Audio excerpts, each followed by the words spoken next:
Hello, ladies and gentlemen, and welcome to the final day of the Razer Invitational Europe. It is the fourth event that we are running out of 6 in total, all throughout January. I am Jack Surfer Kelly, joined today by Ryan Retro Bernard. Sadly, Kramer is not with us today. He cannot make it, but Ryan, really excited about today. How are you feeling about it? Yeah, absolutely. As you mentioned, finals day. Top 33 teams compete. Over 3,000 trios signed up on day number 1. And we're now down to our top 1%. Not even that. It is the top 33 teams. You can see on screen right now all of the schedules that we've got going on. As you mentioned, this is tournament number 4. We've still got 5 and 6 ahead of us. So, of course, if you want to sign up to those, then make sure to visit razerinvitational.com and you might be able to see yourself on one of these streams joined by our lovely faces at a later stage, possibly next week or the week after. But, of course, after number 6, there are no more. So make sure to join and get your head through the door before we host no more of these for the time being, for the foreseeable future. Obviously, we don't know the future plans, but most certainly get in now while you can. And of course, you can see on screen the breakdown of the points and the give out or the prize payouts for today. 6,600 euros in cash split between the top 3 teams. And of course, if that isn't enough, 4th and 5th get 570 euros in Razer peripherals and products. And then, of course, on top of that, our MVP of today gets an extra 500 euros. But speaking of MVPs, throughout the day, you'll be able to use the MVP vote by typing !vote in the Twitch chat. You'll get linked to the Discord from there. You can vote from any one of our top 3 teams. That means the top 9 people on the server you can vote for. And of course, at the end of that, they'll receive the extra 500 euros. But of course, if Fortnite isn't for you, then we've got loads of giveaways going on for you today. Make sure to drop !Pringles in the chat. That'll enter you into the Pringles giveaway we've got going on. That'll be dropped after game number 1. Make sure you type the command, and that's how you get in. And then, of course, if that isn't enough, every hour that you watch, you can drop !ticket in the chat. And then at the end of the day, we'll be drawing the winner of the Razer Viper mouse. Yeah, you know, you said finals day, top 33 trios will qualify for today and have qualified for today. I looked over just my shoulder, just to have a look at the leaderboard from yesterday. We've got Andretta, Refguard, Scram, Snappy, Hard Finds Duo, and Hard Find. We've also got Kaspersa, E11 Fixie. Their trio, we've seen a lot of them in finals days, as is now on the screen as well. Gamma, Thomas, Fick, and Anis F and BR. Also in there, some very, very big names. I believe Tohaj is in there. And Ryan, I'm going to put you on the spot for a minute. Who do you have today? I said this last week. I say it again this week. I said it time and time again. I've got to go with Refguard, Scram, and Andretta. I see great potential in them. They're an unbelievable force on server. No matter what they play, they give it their A game, and they're really, really good at the game, I must admit. So I see them, to be honest with you, I could see them toppling top 3 easily. I'm rooting for them to be number 1, but of course, as you mentioned, today's competition is absolutely stacked. You can see on screen the 3rd to 18th position, and you've got huge names in there. You mentioned, you know, you've got basically so many teams that you look at there and you go, okay, they have an opportunity of winning. Because, of course, you might not know some of these names, but to get top 33 in a tournament of this magnitude, I don't think people understand the size and the recognition and the play you need, the power, the skill, the raw talent you need to make it to that top 33. And so, to be honest with you, as much as I'm rooting for Refguard, Scram, and Andretta, it really could go to anyone. And yeah, I think so myself. I think I'm going to have to go for Trick Kaspersa, E11 Fixie in their trio. You know, I really think that they can actually bring it home. We've seen a lot of them. They've played really, really well. Definitely put my money on them. But you know what? Less of the talking. We are going to send it over to a quick little break, and we'll be back with game number 1 shortly. I'm looking for change. You ain't letting me play. You ain't bringing me down now. I'm a talk of the big time.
And welcome back.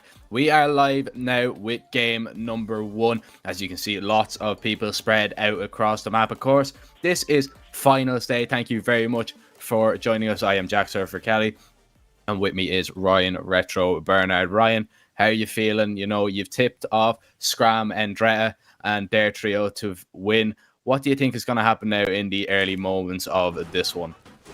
To be honest, I expect basically little to no action. I mean, as I say that, Brownie's going to get a knock onto Blackie BDS. Very nice, and I think he does finish the job, and there you have it. It's already the first kill on the board. But for the majority of the server, I feel like it's simply about playing as passive as possible, not giving anything away, because if you want to, you know, if you want to try and take those early engagements, you have the risk of getting knocked out. And for this, the 5 games mean so much more today than the other 2 days. Because, of course, all the time that you're playing in the first 2 days, you just have to get between, like, you know, you have to get X amount of points, get to the top, you know, 1% of the day or whatever it is.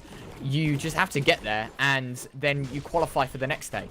But today, it isn't about qualification, it's about winning. And so for everyone right now, it's about playing as passive as possible, taking your engagements well, your communication has to be on point, and most importantly, you have to play for placements, because it's good getting kills, but if you're getting more than just kills, you're getting, you know, that victory royale or something of that essence, it's going to be so beneficial for you. And we'll probably see whoever takes this first game more than likely will take the #1 spot for the first game. But we know as time goes on, it depends on the on the kills between each game that make that difference. I think last tournament, number 3, we had a team that didn't even win a game come in first, which is you know, quite a daunting thought, but it just proves that, you know, victories don't mean everything, kills add up as well, and so we'll have to wait and see how things play out today. Yeah, I think the team that came in first, they did have 0 victories, but I believe they were finishing second and third nearly every game with maybe like 8+ kills, I think. So, you know, they were racking up the points, and, you know, you're really going to have to do so today. As we see, there's only actually 3 people gone out of this game for the moment. Still, every trio left alive for a minute, as Joku is going to dodge a sniper bullet. Going to take a few shots at one night stand, but he's going to put up a few walls just to, you know, block these shots. It looks like he is going to go away. Frey going to try and provide a little bit of cover and fire for his teammate to get close to him. He's actually going to tag up Joku as well. But, you know, we're not going to find much really from these early engagements, especially from the range that this is at, unless we see an insane sniper shot being rattled off and indeed somebody go down. And actually, somebody has gone down. They have got a knock, and the reboot card is going to be picked up by Joku. So they will have to try and get that player back into the server if they can. But, you know, even though a player has gone down, everybody is still in. You know, every trio is still in with a chance. Nobody has been fully eliminated. So I wonder, has everyone that has died, have they been picked up? You know, have their reboot cards been picked up, or can the res be gotten off? As now Flowy's, he's down, as Pizzi is picked him up. They're going to just snipe him. They have got control of him. He is definitely not going to be res. He's going to be taken out of the game. And speaking of being resurrected, Heralol is going to be back in the game shortly. Yeah, absolutely. Still 90 players still in the server. 50 seconds until the first zone starts to move on forward. The res has come in, and to be honest with you, he can very easily get picked off if he's not careful enough. Frey going to take a couple of bullets. He's not too tagged up. He still has a bit of shield to his name, but 22 isn't exactly the 100 that he started that gunfight on. So, going to fall away, just grab some materials, make sure he's comfortable at least heading into the next fight, because he hasn't got much healing on him to prevent, you know, if he was to take a shot, he'll stay alive. So, instead, he's going to have to be on his A game in building and make sure that he can provide himself enough cover. As for the time being, it seems to be that this team's just going to aggress on forward. Hera, obviously, getting resurrected in the early stages will allow for him to push on forward. Him and his team will be looking for something, but we're going to jump to the bottom side now, where we look at ETQ, who are looking down on Viper and Freddy, and also Cried. They'll be looking to try and take this fight, and they know at this point, as long as they get the jump, basically, as long as they can get the first shots off and do some substantial damage, then it's very easy for them to pick up this three kills. We've already lost our first trio. I'm not too sure who it was, but most certainly down to 32 instead of the 33 is going to be an interesting one. And of course, that will continue to whittle on down as time ensues. There were 3 minutes and 35 seconds until the zone fully forms in. in the storm number 1. Viper does not know that there's players to his right whatsoever. They're all going to get caught in the open. This is going to be it. They're going to start shooting. Laser Viper down. 75 HP gone, and now ETQ will not hold up just yet. He's going to continue to build on forward. He knows that there are going to be 2 isolated players just ahead because he sees the teammate putting off to the right, and he'll continue to build on forward and try and apply some pressure. Viper going to try and heal back up in the meantime. They are going to use the gas canisters. This is going to be huge. They've now got to just do the damage and try and find the early kills, and Viper up close and personal. 50 shield to his name alongside the 100 health. Going to try and do some early damage. Unfortunately, it is going to be blocked off by the cone and the roof.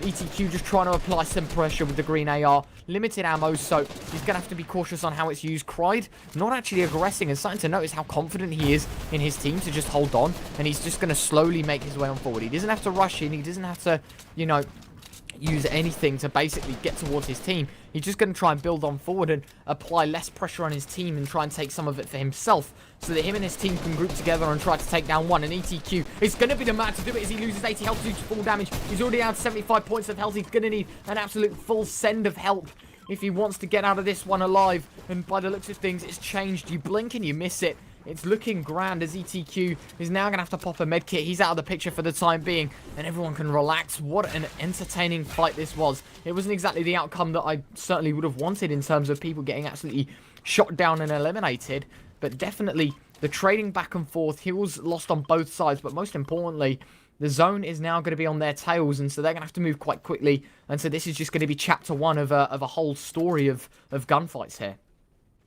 And I mean, if this engagement is anything to go off, you know, everybody is really playing safe there. Nobody's taking chances. You know, if that was day 1 or day 2, people would be holding down W. People wouldn't really care. They'd be just pushing, knowing that they get kills. But everyone realizes, you know, what is up for grabs in this game. That's why you see these passive engagements. That's why you see, you know, teams, wait, we'll see if we can hit a few shots. We'll see if we can get one person low, and then we can push. But there wasn't really that much exchanged. The only real, like, considerable damage was from fall damage that a player took by himself. Nobody pushed off it. The players began to hold them in position, and now just the teams are just going to rotate away. We've still only lost 1 trio, still only lost 7 players, 92 left in the server, you know, and the storm, the first storm, should I say, is only a minute from reaching its destination. So, you know, a pretty interesting start so far, but you know, it's just quiet. It's really, really slow paced, and I have a funny feeling that's what we're going to see throughout the whole day.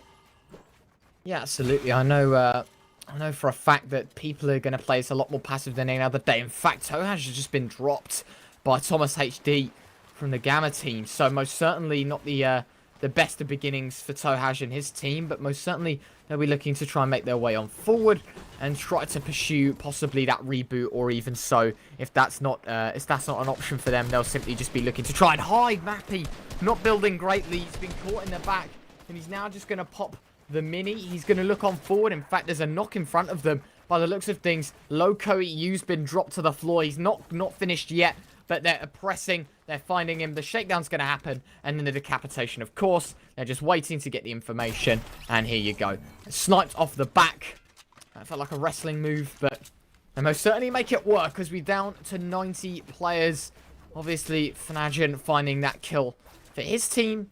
And with this, they're going to get pushed by the other 2 by the looks of things. They've got the height, Rewind Sky up top, and everyone else sort of sitting below, passively waiting. They are in this new zone. They've got 1 minute and 50 to make the move on up. They are on the slow side of the zone, so arguably they're going to have more, upwards of 3 minutes or so.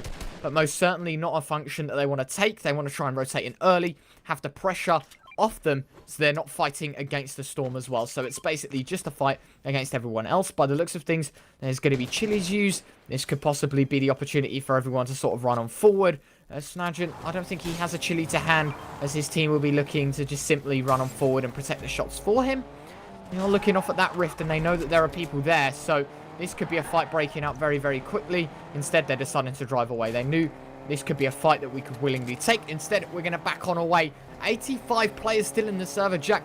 Things are taking a very slow turn here, and I want to get your thoughts on this. Of course, everyone playing a lot more passive, just a lot less giving, or rather a lot less forgiving, but a lot more passive in their approach. What do we think about this? We see Fixie off in the distance, one of your predictions as well.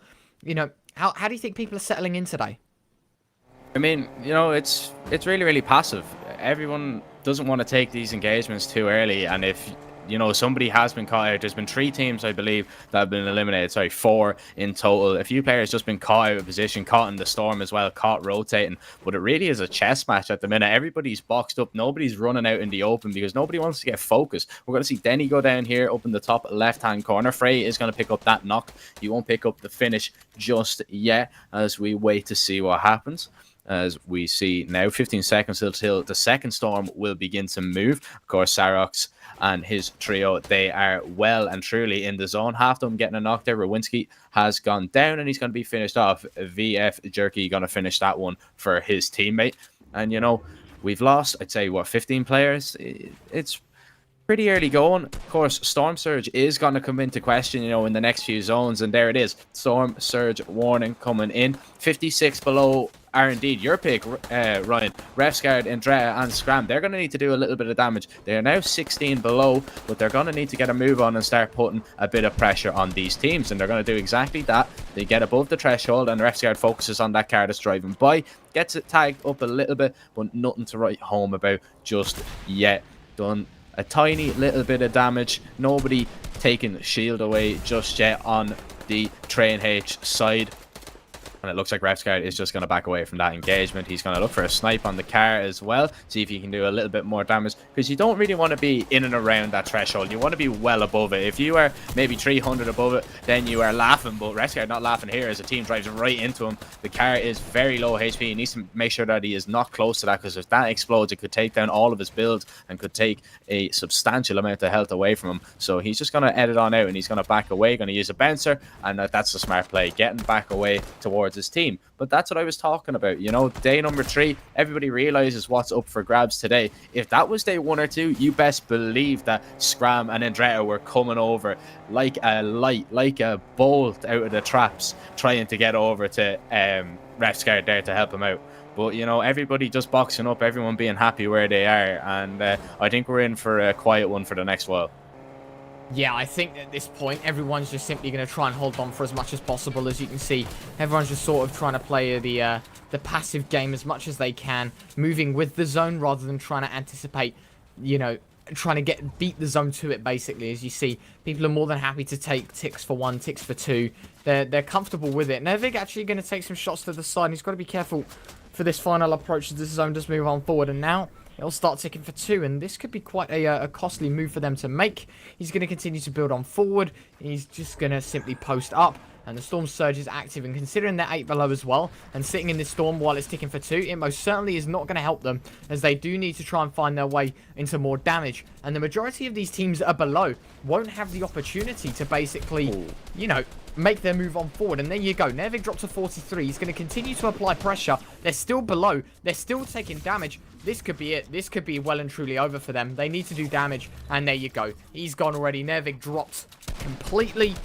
This is the harsh reality of the damage threshold being put in place. The Storm Surge used to count people in that are doing damage, and those that are playing too passive are completely disremembered, basically. They're discontinued from the server, and you had a perfect example of that there. Lush, decent player, made it to finals day. We haven't seen all too much of him so far, but most certainly turning up right now. He's popping a couple of minis and just trying to make his way on through, doing some damage as and where. But you look at the circle right now and the formation of the map. Everyone seems to be stuck to this left-hand side, and as the people on the left move in towards this new zone, it's going to be a clutter of people towards this lazy lake, and I'm expecting just north of that as well. This bottom right-hand corner, or rather the bottom left-hand corner, excuse me, is going to be jam-packed full of players. There's going to be a lot of action, but I'd expect for it to be silent until we reach that zone. Obviously, there's going to be picks here and there. There's still 70 players left in the server. That's a huge amount of people. I don't think we've seen a server this populated yet. And it's looking upwards. 1 minute and 20 until this zone forms. Everyone looking to just try and hold on. And yeah, you know, everybody wanting to get going. As we see, we're under 70 players now. That's why Storm Surge has gone away. Kylieman picking up a kill in the meantime as well. We're going to jump into the POV of Gamma Kami, but we're actually going to switch away. Gives into Cox here now with Zex and Nendasik, I believe. Scram picking up 2 more kills. It's going to be over Demon and Fastroki going to be taken out. They are going to be finished off as well. Ready has been dropped, and you know, people just trying to rotate in, but I'd be very surprised if Teak and his trio don't peek out and put this rotating trio under a little bit of pressure, and that's what they're going to do for the minute, as Gizlan turns and looks to the sky to try and take out 11 Fixie, Zinni, and Trick Kaspersa, but can't hit the shots. And he is just going to box up for the time being. Of course, 23 seconds until, you know, the zone reaches the third circle, and then the fourth will begin to form. We'll see another storm surge if things don't heat up in the next few minutes as well, because there's still a huge amount of people. We've only got 10 trios gone. 65 players are still left in the server, so just under 2/3 of the lobby are in here. So you know, it's pretty stacked, and it's going to get pretty hectic inside this storm circle in the next few moments. Yeah, absolutely. 1 minute and 15 until everyone's squished even closer together, as the storm will be on everyone's tails as they move on in. For some teams, it's a lot easier than others. You know, you already see 5-6 teams in that zone already prepared for the next move. But for the majority of these players on the server right now, they're simply trying to make their move in the later stages. They don't want to be the first there. They don't want to be caught out by everyone waiting around. And instead, they're going to take their time. They're going to move with the zone while other people are trying to take other gunfights. And it's a smart tactic, but of course it could very easily backfire, and we'll have to wait and see exactly how this one pans out, because anyone could be in a scenario of trauma, of problem in this server. You know, it's as easy as 1, 2, 3 in that scenario where you might be rotating on in. You could have 6 different teams firing at you. You're going to be decimated in seconds. You're not going to uphold the fire rate of the players around. As you can see in front of us right now, a lot of players moving on in from this side. This is going to be the western side. As you see, Lush, he's taken huge amounts of damage. Twain's already trying to hold up with his team, and they'll continue to try and make their way on forward. They spot the player below, of course, that is their teammate. They're able to try and give assistance where possible. And now the shotgun shots are rattling on through. I can only assume that it's going to be quite problematic, as Twains knows that there's players below and that his teammates are going to get pushed. And Lush has fallen down. 64 players on the server, 23 teams. And what to make it more fitting than a storm surge? You best believe if you're not above that threshold, you're about to lose the majority of your healing and your utility in this game, because it's a costly method of causing players to be pushed closer and closer together. And you can see Void trying his hardest to basically apply as much pressure as he can, looking through, trying to find people through the builds. Unfortunately, no one is home, and with that, Danny will find a quick kill onto Hardfire's duo, and they are going to be looking quite content being above this threshold, at least the team on screen right now. We'll have to wait and see how things progress, though. Look at that, your pictures to Headjack. Observe Ruru going to try and apply some pressure onto the team currently in battle with them, as Kaspersa, Fixie, and Zinni there are all waiting patiently to try and make their move on forward. At the same time, everyone else just playing very content. You know, we were talking about this the passive play in the pre-game, excuse me, as Void, well, he's going to show an example of what not to do. Is he's dropped to 45 points of health. He does have the minis to accompany that, but 95 points of health isn't exactly the stance that they want to be at. They've got 2 shockwaves. They've got the big pot now as well. Things looking up for this team, but players are dropping like flies. And now that the Storm Surge is active, players are going to start using their healing at a rapid rate. And yeah, Observe Ruru and his trio, they have to get involved now. They have to try and find these players in the boxes, and they're going to do exactly that. Actually, down to 39 HP. As now he's still taking Storm Surge. They're still 25 below. They need to do a little bit more damage, but I believe they have done it. No, they have not. Ruru is going to go down. He is going to be eliminated, and he just gets dropped. 18 trios still left in the server. Vitality Stompy picking up a kill in the meantime as well. Void and his trio are going to try and rotate into the zone when they can, and they have a long way to go, though, I believe, in and around max distance here to try and get. So probably a bouncer and a shockwave will be put down. 50 players still left in the server. That's exactly what's going to happen. There's going to be a super bounce, but Void's been caught on the drop. I mean, that's not all too bad. He is the man with the shockwaves as well. He's picked up a few slurps, so you know, it's not a terrible result. He does have the bounces as well. If he didn't have any rotation, he could have been in a little bit of trouble. But now he gets over to his teammate, and he is happy enough. He's going to drop into the box. He's going to take a little bit of damage. Now it's just going to build away, put a few ramps just to block a few shots, and he's going to use those splashes that he picked up. As now we see, look how hectic this is. Look how many names, all the names stacked up on top of each other. You can barely see anything. I can make out Browner down there, down the bottom. Train H, Matzo in there. Face Phoenix, VF, Jerky, you know, there's some huge names still left in this server. Of course, this is game number 1 of finals day, and I would expect nothing less than the biggest names, as we've had, you know, an absolute outstanding, you know, show from pro players, and indeed from you guys at home as well, you know, trying it out, trying to be the best, try and battle against the best. And now we are left in the top 50 of game 1. It'd be interesting to see who can take it. 100%. Things are getting very intense in game number 1. 50 players left remaining, 18 trios on the server right now, as everyone towards the south side of the circle, they'll continue to move on forward with the Storm. And this is where I think high ground is really going to play a factor. You see Arian up top right now, and they are going to be looking to try and take people down from above and below. Having that height, it's a crucial factor to have, and there you go. It's Jizen, or Gizen, excuse me. He's going to be making his way on through, going to build on up. He used that Rift Fish to his advantage to move on forward. Arian, caught in the zone a little bit, will take a bit of damage, but he's got the floppers to heal back up what he lost. And now, it's all about timing. Arian actually taking more damage. Going to have to pop another flopper. That's costly. X8 as well. He's going to be dropped, and he might just be a little bit too low here. Yeah, Gamma Thomas is going to be knocked, as now Arian has a little look. He's just going to try and build over if he can. Going to fire off a few shots of that blue tack. He's being spammed out of his cone. Manages to hit a shotgun shot. Needs to heal up if he can. He has no shield though. He's going to pop that flopper now. Pliximon is going to be knocked, as actually Arian with a great shot there. He manages to find the kill, and he's going to get the refresh as well, getting up to 80 HP and 50, but he's actually lost his duo in the meantime. Storm Surge has become active. Arian doesn't have to worry about it though, as he is 600 or so above. As now he's just boxed in for the minute. Luna, if he's going to drop Fixie, he is going to take him down. Even Zemo will drop Shinny as well. Arian going to use that bounce pad to his advantage and try and get closer and closer into the Storm. Just wants to get ahead of this thing if he can, and he's going to do exactly that. Kylieman picking up 2. Mortrick Kaspersa will drop Amigo, as I wonder who is doing all the damage here, as the Storm Surge is still well and truly active.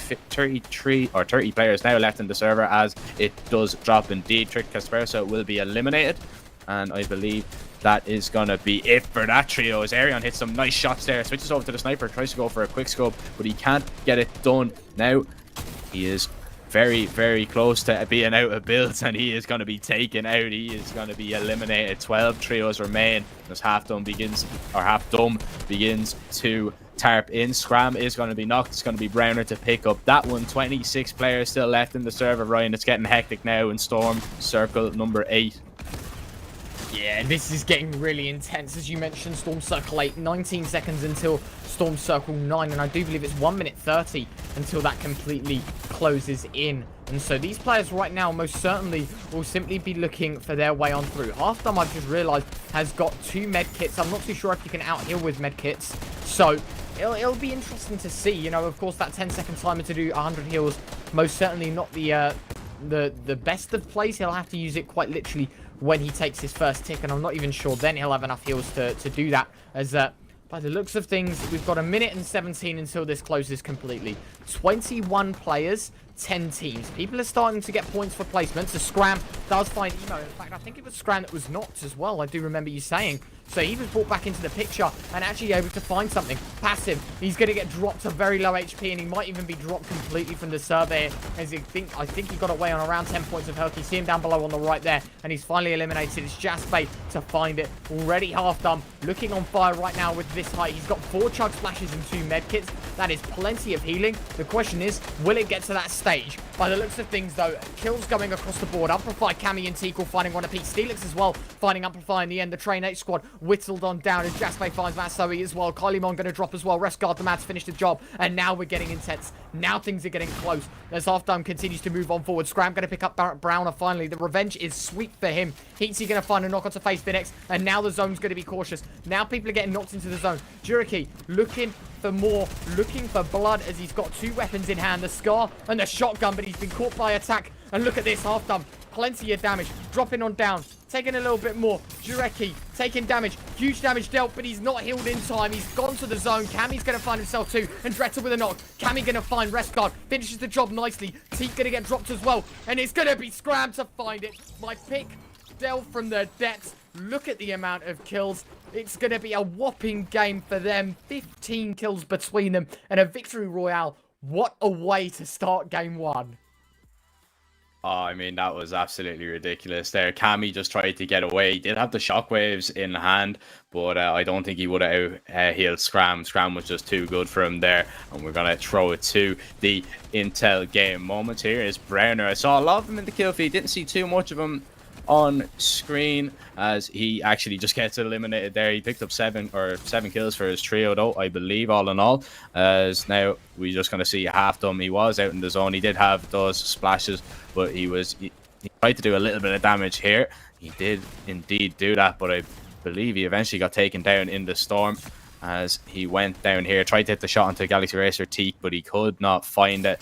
And then last alive was going to be Cammy as Scram turns his attention. He was actually on his last tick. I didn't actually realize that. He was actually on his last tick of health there. He had to get that kill, and he got it. He popped it off, and I believe it was something ridiculous. I believe they finished on maybe 15 kills, a 15-kill victory. Yeah, absolutely. 15. That's going to skyrocket them up to the top of the leaderboard. What a game number 1, and I can't wait to see what's going to happen in game number 2.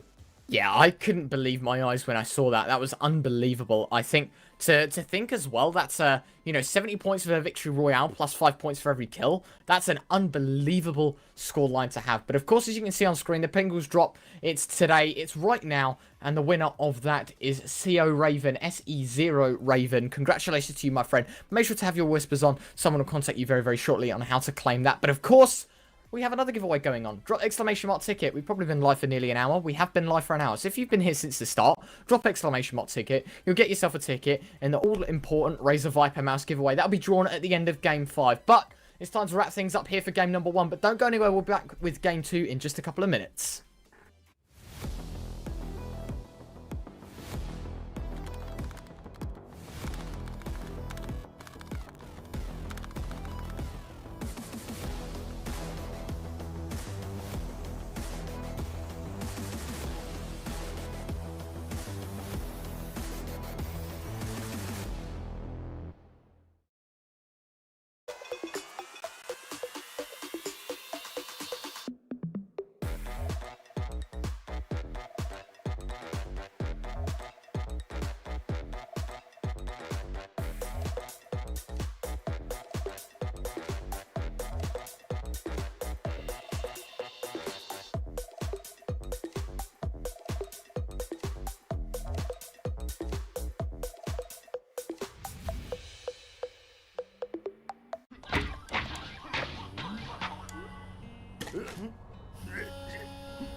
Hello guys, and welcome back to the stream.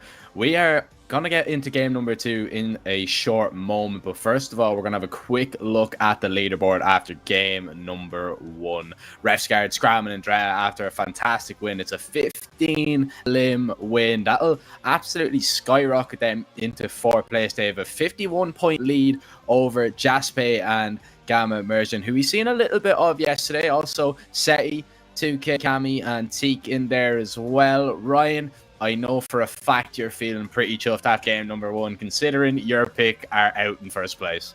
Yeah, it's a very good game. I mean, to be fair, a lot of teams that, you know, we wouldn't exactly expect to be in the bottom half are. For example, you see Tohaj from G2 at currently 32nd place. You know, I'm looking further and further up though. There's a fair few people that we don't know. Time and time again, there's different teams across the board doing very well for themselves right now, though. Refsguard, Scram, and Andretta, my pick, have done wonders. The question is, though, can they live up to the expectations in Game 2? We'll jump into the battle bus right now. Players jumping left, right, and centre. We'll have to wait and see how things progress, however. We will see very, very shortly as we look at this battle bus. Actually, very, very harsh for the left-hand side of the map. Sweaty Sands, Holly Hedges, and Coral Castle so far away. Players might actually drop to that. They might pull the glider early and just swiftly just glide across towards those further parts of the map, because they know at that point there's going to be less people. But less means more sometimes, and as you can see right now, the further away they're going, the more people that seem to be heading towards that direction. You know, I already see about 9 arrows looking towards Sweaty Sands. There's 2 teams looking at Holly Hedges. You know, a lot of teams towards that top right as well. Craggy Cliffs with 2 teams dropped. As well as that, there's teams between Craggy Cliffs and Steamy Stacks. And then on top of that, I think it is Scram, Resguard, and Andretta at Steamy Stacks for themselves. For the time being, though, already Guard finding a quick kill. The man of little to have been said last game, but most certainly going to kick things off on the front foot this game as he's able to get a knock. No conversion just yet, however, as by the looks of things, we have lost a couple of people, but it's all due to knocks, and there you go. A whole team has been eliminated, in fact. And with that, we're down to 95 players already. Retail Row with Juriki in it, and Finex and Halfdom, the current placed 4th team. They'll be looking to try and get some vengeance heading into Game 2. Everyone is playing very open book right now. They know that they've got games to play with. They know at this point it's simply about racking up points and having fun. And if they're in the lead, it's just keeping that height. The leverage over everyone else is the most important part. Placements and consistency is definitely key on day 3. And we'll have to wait and see how things play out. And yeah, as we have a quick look, we see Wave Steelex getting a knock, BL Heatsy getting a knock as well, and actually finishing off a kill too. Pickus is gonna fall, Snagged is gonna pick him up, and I mean, you know, I actually seen the first kill that actually went down, I believe was an IO guard that got the kill. So you know, that's not the perfect start for that player. You don't really want to be going down to an AI. It's a little bit embarrassing to say the least, but you never know. You know, like he could have been put under a lot of pressure, could have been on 10 HP, and an IO guard hit the shot. But we're going to jump into Craggy Cliffs, where you know, it's a little bit contested. You know, it's a little bit jam packed. We've got One Night Stand, Flois, and Frey are here, and Denny is just above them, and I believe they're going to push into him and see what they can find. As now we move away, and Sweaty Sands, another place that is heavily contested. Everybody wanting a nice sun getaway, everybody wanting to get onto the beach to check out their tan, or get their tan, should I say, as now Gizen just going to farm up. You know, it's going to be quiet again. We're going to have another slow build-up. I would doubt to see, you know, or a lot of action. I'd say we're going to see very little for the first 2 zones coming up here now, Ryan. Yeah, absolutely. As we all know, placements are key, and so players aren't willing to give up their life early on. Obviously, there are some people that take the early engagements just because they land with other teams, and obviously someone's got to win a gunfight at some point. But as of right now, I think everything is looking quite good for the majority of the players on the server. You know, still 91 players. The zone's still yet to move, but I don't think that matters all too much. As you see just outside Sweaty Sands, Benji, Hyphen, and obviously Makoni, they are looking to try and find themselves an early kill, possibly towards the Sweaty Sands bridge, the pier, as they look for blood, but unfortunately at this stage everyone's playing too conserved, too safe basically, so players don't exactly get that advantage they did on day 1 and 2. One Night Stand is able to find Denny HD, and man, I think we saw quite late on in the first game as it's been dropped in the early stages of game number 2, and so that could be quite costly. We'll have to see how things develop. As you mentioned, though, a very slow start. There's not much to talk about in the beginning because everyone obviously playing for that late game, as One Night Stand will finish the job. Flows with another. Herolol going to get dropped, and in fact Benji gets shot in the back, and so he's got to be careful. But more importantly, he's just going to spend this time farming up materials. He doesn't need to worry all too much, and everyone's playing quite the game. They're just simply going to try and wait things out and see if they can do anything. Yeah, everyone seems happy enough where they are. Everyone seems happy enough just to, you know, farm up, move about the map a little bit, see what they can find. If they can pop a few shots off, which Demon is looking for now. He does have that sniper available, and he might be looking for Sarox now. He knows that their players are near. He needs to be careful. What a snipe shot that was. Sarox has been absolutely ripped off it as he has been taken down. Oh, Demon with an insane shot. Might go for the finish here, taking out that lever shotgun. It's like the Model 1887. That's what it reminds me of from the Modern Warfare 2 days. But, you know, he is actually going to shoot him from across the map, really. Will it do a lot of damage, take him down? And what a snipe shot that was to start us off in game number 2. We've seen some insane snipe shots throughout the whole tournament. But I think that one really takes the biscuit. Yeah, that has got to be the best shot we've seen to date on this channel by far. That was disgusting. I hope we have a replay of that installed later on, because my word, was that one of the most filthy shots I've seen to date. Nonetheless, Benji, tag up onto Gizen. He's dropped him to 25 shield. Unfortunately, not quite enough to convert, but most certainly will be looking as he looks for the players down below. He knows that there are people in the vicinity. It's just about where. For the time being, he's not trying to give up all too much, playing very passive the game that he's, of course, playing.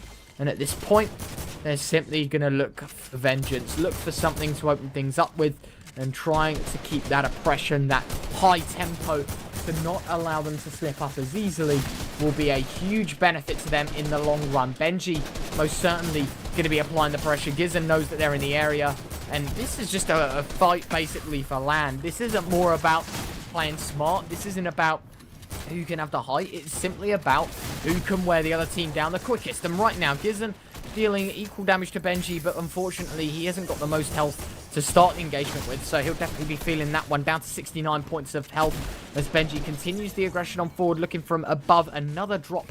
I think it was even a conversion. A player eliminated, and Gizen the last man left. And this is going to be the beginning of the end, and there you have it. It's going to be as easy as that. The emote coming on through, and they are going to BM it very happily, knowing that they have found themselves 15 points off of that. And they continue to disrespect. They're not done just yet. They're going to have their fun with it, of course, but in all seriousness, they realise they've still got an awfully large task on their hands. They've still got to outlive around 80 other players on the server before they can even start that BM sort of hype as such. Nonetheless, things very, very slow. I think a lot of people have died earlier on this game than they did the last, but most certainly everyone right now keeping their heads high and realising it's not done just yet. And yeah, it's not done just yet. You know, everybody's still, you know, it's still a lot to play for. A few trios have been gone though, I believe 4 in total. As now I see a lot of you guys talking about in the chat, you need to be watching for an hour, type !ticket, and if you've been watching for more than an hour, you will be able to enter the giveaway. So make sure to stick around. If you don't have enough watch time for the moment, after this game you probably definitely will. So stick around, enjoy the Fortnite, and relax for a few minutes as Wave Steelix begins to push on in and have a look to see what he can find. He might actually find the corpse of the receiver of that sniper shot from Demon just in front of him, but it looks like that team for the most part has evacuated and has began to move further inland, further into the zone, and more into the center of the map. Steelix and his trio, they've already picked up 2 kills on their way, and you know, they might find a few more as they begin to build up. and have a look around. Doesn't seem like there is anyone around him for the minute though, so we could see a little bit of a lull in the server. Yeah, by all means. I mean, 79 players still in the server. Every opportunity for everyone right now to just simply, you know, play passive, smart. Steelix, he's looking on forward, just overseeing at least his teammate, but he realizes there's someone else in the picture. He sees him now, and this could be quite problematic for Frozen. There's so many players around him that this could be very, very costly, as all three players from the trio right now are going to swarm him on down. They've even got 2 cars in the picture to try and do the damage, but by the looks of things, Snag's done most of the dirty work himself, already dropping him to quite low HP, using these cars as a form simply to just aggress. Riffish popped. They're all going to use it. They don't have problems with that whatsoever, and they're going to start the chase. They are not afraid of keeping this chase on. They know he's low HP. They know at this point they can simply just follow him on down, not allowing much time or reaction, and they're going to simply try and keep on hunting him for the time being. Steelix actually going to drop on down quite early on, and at this point he realizes he can try and laser peek out the sky, and so he's going to try his best to do so. Frozen still doing great work to avoid and dodge, and in fact Steelix is going to take a shot for himself and in fact get jumped by another team. This could be a costly engagement in which he is more than likely going to lose because of the amount of people there. Fortunately, he's able to escape, jump pad used perfectly, and now he can post on up, not give anything away. Life's good. They're going to play passive. Everyone's happy in this scenario. Everyone's happy except for Frozen, who I believe was lasered in the back by an IO guard. Absolutely disastrous. After him doing so good to get away, he popped the Riftfish to try and dodge everyone, only to be eliminated by an AI. Oh, that is not the start that you want. He was the last remaining player of his trio, so they all have been taken care of. As we now have a look at the map towards the northeast side of Lazy Lake, we've actually 3 teams in and around the same area, in and around that underground house, I believe. As now we hear that sound, which is the Storm Surge. We need to have a look and see, you know, who is above, who is below. You definitely do not want to be below that threshold. You are going to start taking 25 damage in a few moments. Reckons in his trio, they are 100 above, not perfect, but still above for the moment, so they don't have to put any teams under pressure just yet. But they're going to do so anyway, as they spam a few shots into builds. Won't be able to find anything though. They're now 77 above, so they've gone down a tiny little bit and might now need to get involved with another team. So 79 players, so Storm Surge will be active until at least 9 of those players have been taken out of the server. And things are about to get very intense as the second storm begins to form.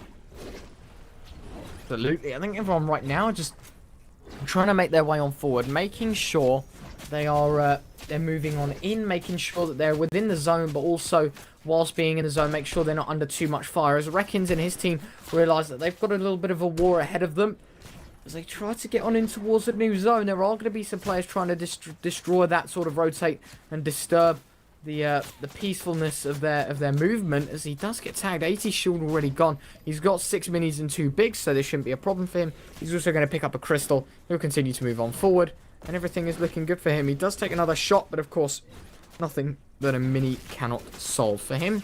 It's very easy. In fact, he's going to take a bit of damage, and now he's got to be a bit more cautious with his movement, because everyone seems to be on his tail right now. Scram, Resguard, and Indretta, your winners of Game 1, looking on fire right now as they look to try and do more damage to those just walking into this new zone. They're simply going to hold, and Indretta actually getting a knock and a finish. That's already their first kill on the board. 76 players still in the server. Lots of time for them to try and make their move. They are 208 above, so they'll be fine. And ETQ, the early players from Game 1, will be looking to try and do some more, as they are finally above that threshold. They'll continue to apply that pressure and to continue to stay above, but at the same time, they don't want to give all too much away, and they most certainly don't want to lose any players. So playing passive is the aim of the game for them.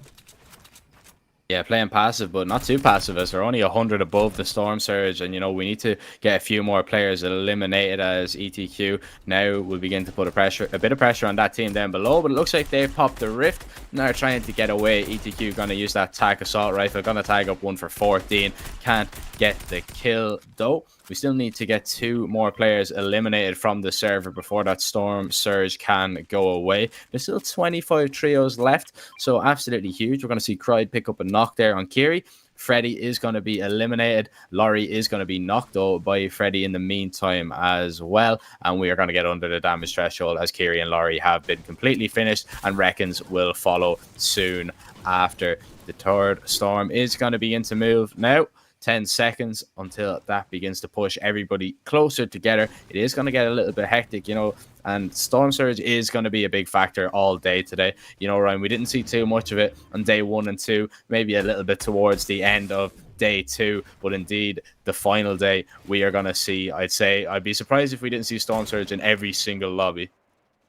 Yeah, absolutely. I think that's highly likely at this point. You know, players realizing this is a prime opportunity for us. We've just got to do damage early doors, continue to apply that pressure.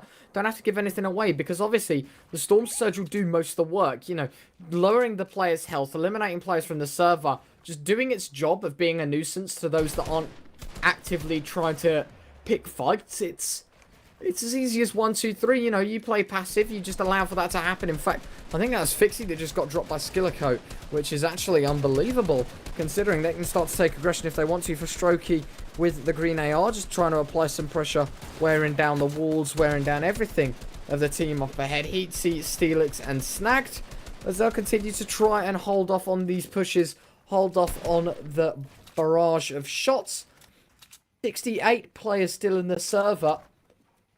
With the zone moving in for the next 20 seconds, I think we could see another Storm Surge arise very quickly. This could be very easy for players to just make their moves on forward and allow themselves basically to be comfortable with this new zone and make sure that they're above that damage threshold before anything bad happens.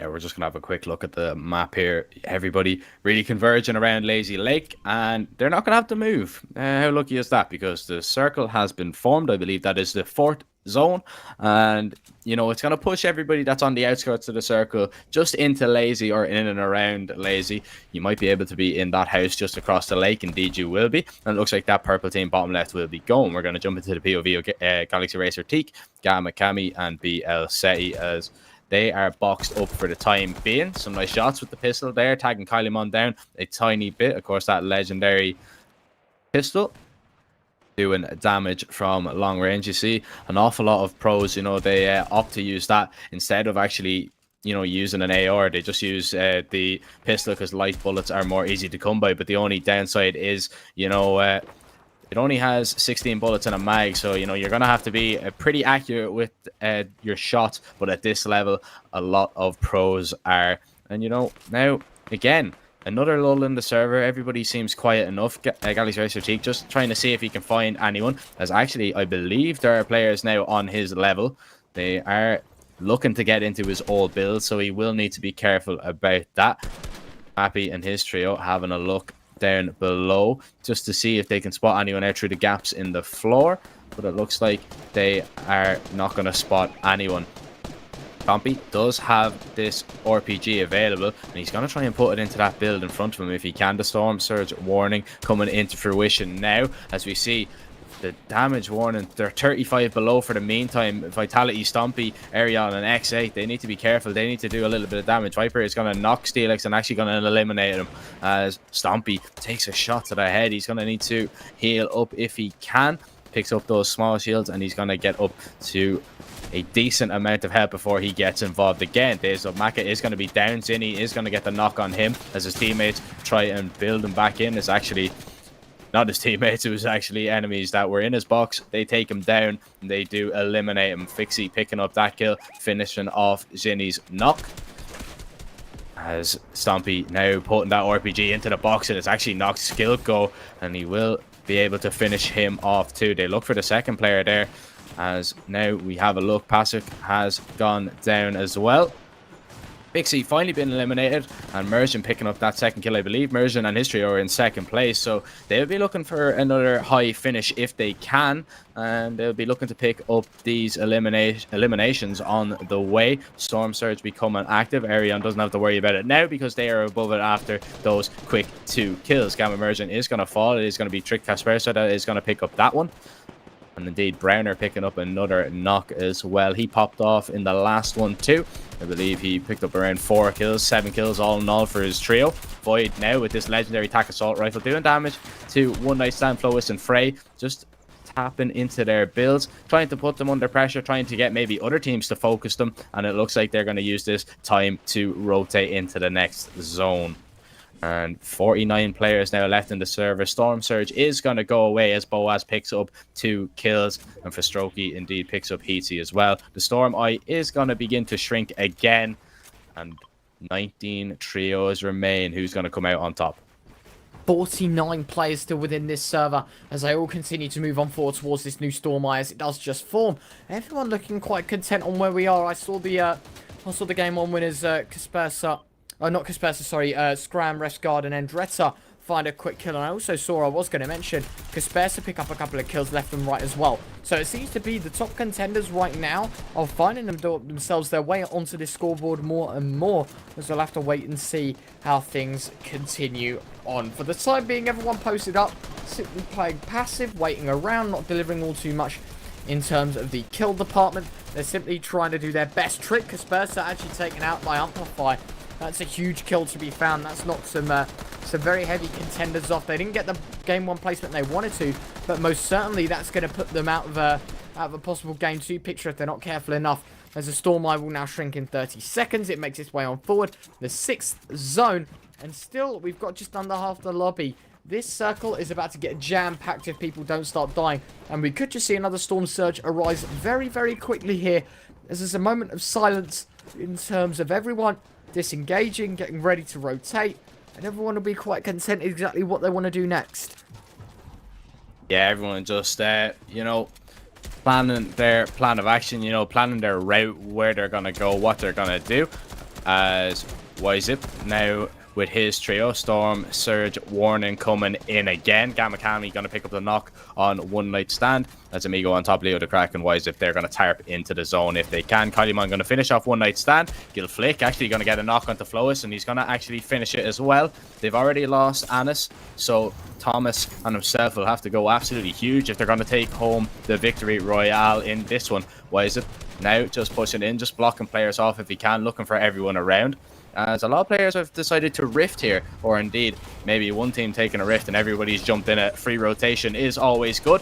Ova gonna land up on top of his teammates and then drop into this box. PM CET gonna be taken down as 18 trios still remain in the server. As Ova now focus on Downs, and what shots they were rattling him and Downs. He has taken him down, and I wonder will they be able to get the res off in that one. Galaxy, Racer, Teak, just the other side of that wall. ETK is gonna be knocked. Amigo on top, gonna finish Downs in the meantime as the Storm Surge comes active. Ova only 84 above, so he's gonna need to do a little bit of damage if he can, but this could spell trouble. They've been rifted, and now if they're all indeed up there, they can't do any damage while they're in the air. Of course, they'll have to get down and involved, but right now they're chilling for a little bit because I believe there are a few players down below. He is now 333 above. He is safe. Gil Flick picking up a few nice kills in the meantime as well, as Ova gonna build up into his teammate if he can. BF Jerky gonna get a knock, and then Gamma Thomas returning the favor and knocking him as well. Storm 7 nearly finished, and Storm 8 and Storm 9 coming up. 14 trios left. Ryan, who do you have? I've got to say, Andretta, Scram picks up one more. Tomsy is the man to fall. To be fair to you, the team on screen right now isn't exactly doing bad for themselves. Already 4 kills. Most certainly a turn up for them this game. They just got to continue their aggression on forward. Ifer and getting a knocked Kylie Mont towards the zone. As you look on him right now, you see that zone is getting incredibly small very, very quickly. Matso, he's just found a quick kill. Fanajan has just knocked himself, in fact killed himself. So that's going to be quite a costly one at that. For Strokey is going to be looking for more. That rocket, oh, it done so much. He's dropped to 14. Demon dropped to low HP. That is going to be the most costly rocket of them all. At least he's able to try and throw Demon around and try and get him into this towards his new zone. And he'll continue to move him on in. Going to try and stick the res. Going to try and do as much as he can. He hasn't got much healing on him. Arian has fallen over. Going to pop the mini. He also has the medkit if he chooses to use that. And he won't because he's just been beamed from above. Lovely shot. And it's Flick to finish the job. for Strokey with his team are going to use some chug splashes. Everyone seems to be still very much living life right now as Leo has just fallen. Wizip, the last man remaining for his team. Train H amplifies, has found a quick kill. Matsui actually finding the knock as well. Quite going to get a knock onto half done. Mikoni's just found a quick kill as well. For Strokey dropping, Stompy, Benji dropping, Cried. Seti finding a quick kill onto Phoenix. There's kills flying across the board. I'm starting to note as well, I don't see Andretta or anyone like that. Maybe I just can't see them for the time being as Yzip finally goes down. By the looks of things, though, the Game 1 winners are completely out of this one. And that's going to be quite costly, and it's going to shape up the leaderboard massively. We'll have to wait and see. Blackie knocks. Flick going to drop on down, going to try and do as much as he can. Matsui going to try and finish the job onto Demon, but because he's knocked in the Storm, the shield's going to absolutely be mean to him. 5 players, 2 teams. You've got a trio and a duo. It's Flick, excuse me, all alone. He's going to try and make his way on forward. He's using the zone to his advantage. Thomas as well has got medkits. He's actually taken already 1 tick. And so basically, I think he'll be smart now to run on forward, pop the medkit as soon as possible. Benji, oh, he's been shockwave. This could be perfect. Thomas has used the medkit. If he has enough time, oh, and it doesn't matter. He didn't even need to pop the medkit because of the shockwave did enough. Thomas and Flick, your game 2 winners, 8 kills between them. That victory royale most certainly going to pump them up that scoreboard. And my word, what a game that was. Oh, what a game number 2 there. The Shockwave coming in. We saw an insane Shockwave, a double Shockwave play yesterday. We saw one there as well. Of course, Thomas was up there trying to pop that medkit as well. I believe he would have got it off, but he didn't need to. He was down to 20 HP and everyone else died to the zone. So, you know, an 8-kill victory, it's nothing to be laughed at either. We're going to jump into the intel moments here and just have a little quick recap of what really went on. Flick spamming away here, actually taking down Flois and getting the kill. Of course, your game 2 winners. Ova hit some insane shots here. Downs, he was around 125 HP, but he went down himself. Ova just spamming the wall, hitting the headshots, dropping him some insane shots. Over Arion was up on the high ground. He got jumped. It was none other than Flick that took him down as well. I believe that is where Scram and Andretta went down. Ova got finished off, and then Flick and Thomas were the 2 remaining players, and Flick actually got knocked there just before he threw that shockwave, and it actually saved Gamma Thomas in the end. The medkit got popped regardless, and an 8-kill victory. What a game number 2 we've had there. Yeah, absolutely. I think that game couldn't have gone any better for them. Admittedly, you know, it wasn't the best of scenarios for them in the first place. You know, being down to 2 players, it most certainly was the most costly thing they could have done. But they make it work in very fashionable style. But just before we throw it to a quick break, make sure to drop exclamation mark ticket in the chat if you haven't already. Get yourself an extra ticket to join the Razer Viper mouse giveaway. But we're going to throw it to a quick commercial. But when we're back, we'll be back with Game 3. The action stays right here on the Razer channel. Don't go anywhere.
Welcome back, everyone. We're back with game number 3. We're well and truly over halfway now, as this will be the deciding factor to see who can push themselves up the leaderboards. Of course, the duo cast today, the Wonder Duo. Sadly, Peter Kremer can't join us today, but most certainly we're back. Obviously, Jack Kelly and, of course, me, Ryan Bernard.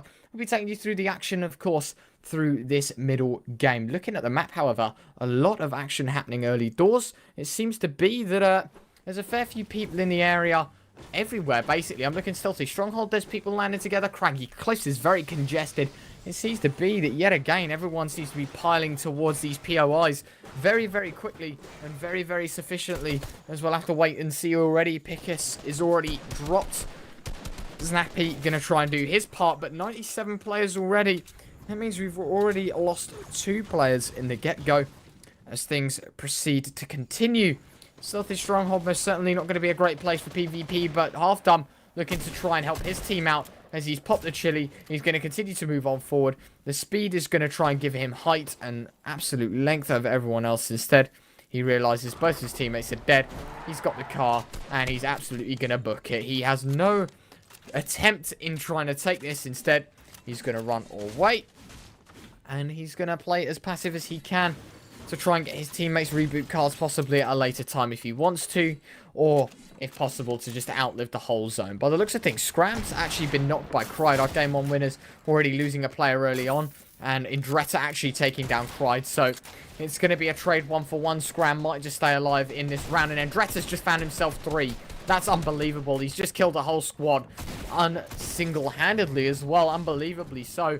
Browner going to get dropped by Blackie BDS, and they're going to continue to try and take the trades. Kylie, Dragon's Breath in hand, going to try and do some damage early doors, but unfortunately, no builds, no opportunity. He gets pickaxed to death. The disrespect is there, and they are out of this round. My word, are things getting interesting here. I think this is the quickest start that we've had all day today. You know, everybody, usually we have around 97 people left by this time, but we're already down to 86. We've got 13 players gone. 3 trios have been eliminated.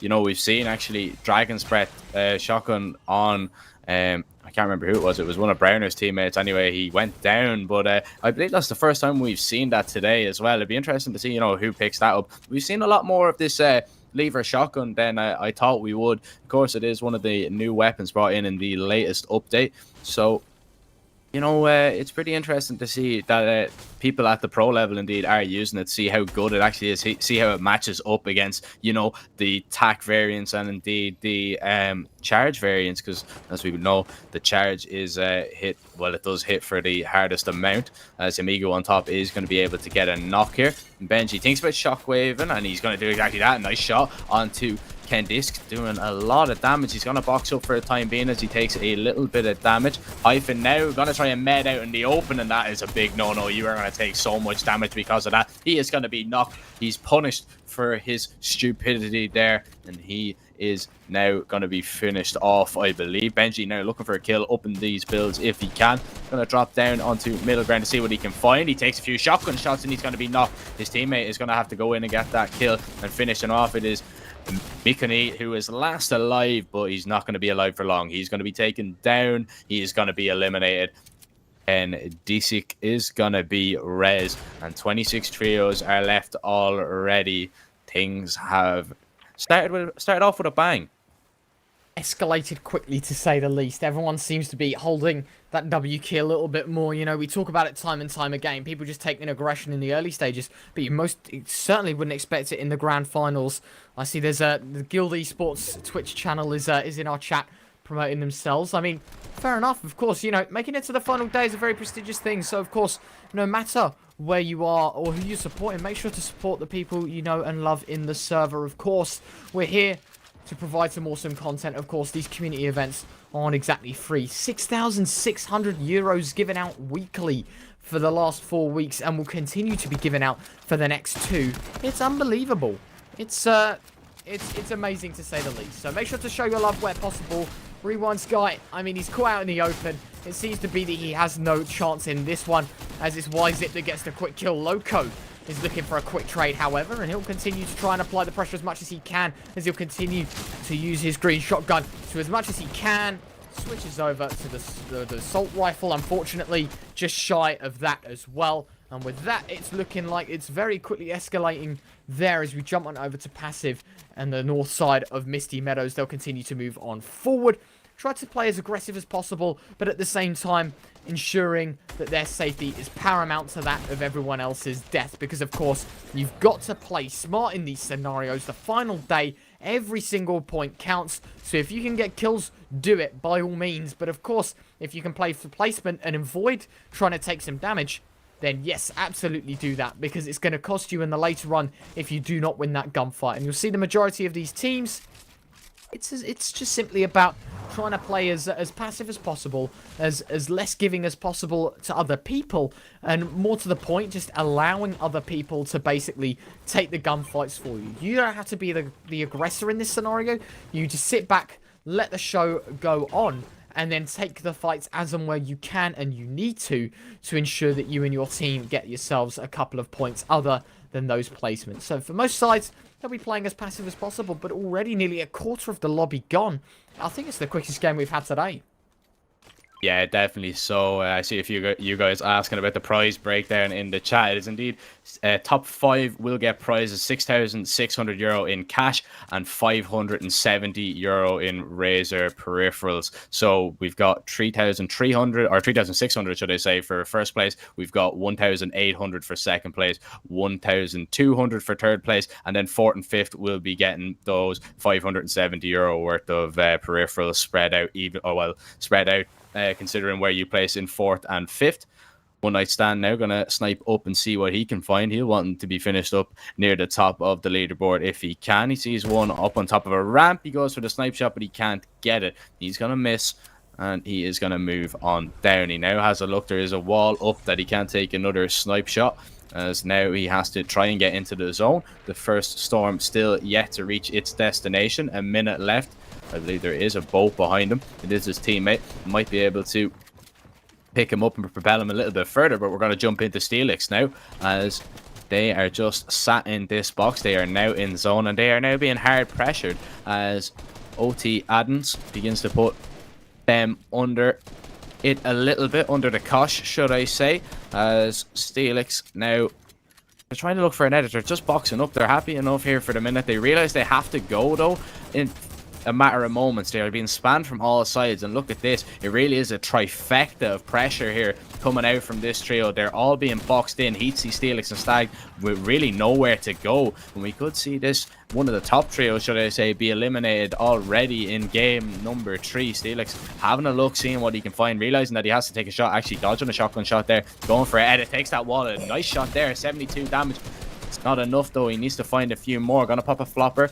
He does have that gas can as well if he wants to explode the builds. He doesn't want to do that with his teammates inside, though. That could be very, very costly indeed. I believe there was a Dragon's Breath shot, however. That is what is burning all the builds here.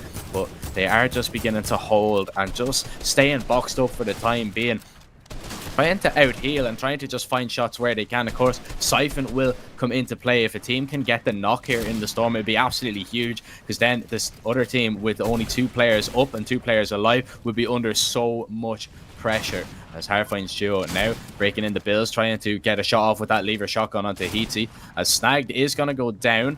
Steelix now down onto 52 HP. Hardfine's duo having a look, trying to edit on in and see what he can find. Hits a shot, but he's going to take so much damage, as now he edits on in. Another lever shotgun, but he's going to be pumped. He's going to be finished off. Wave Steelix is going to get the knock, but Wave Steelix hits a nice shot there, trying to break through the builds. He is going to be eliminated, and that trio is going to go down. It's going to be Godsend Snappy, it's going to be Adams, and Hard Finds as well to come out up on top. I believe they will be able to get his reboot card if they want, but they are very far. They're very far in the zone. And what is this? Day 3, the final day, the BM, absolutely ridiculous coming out here.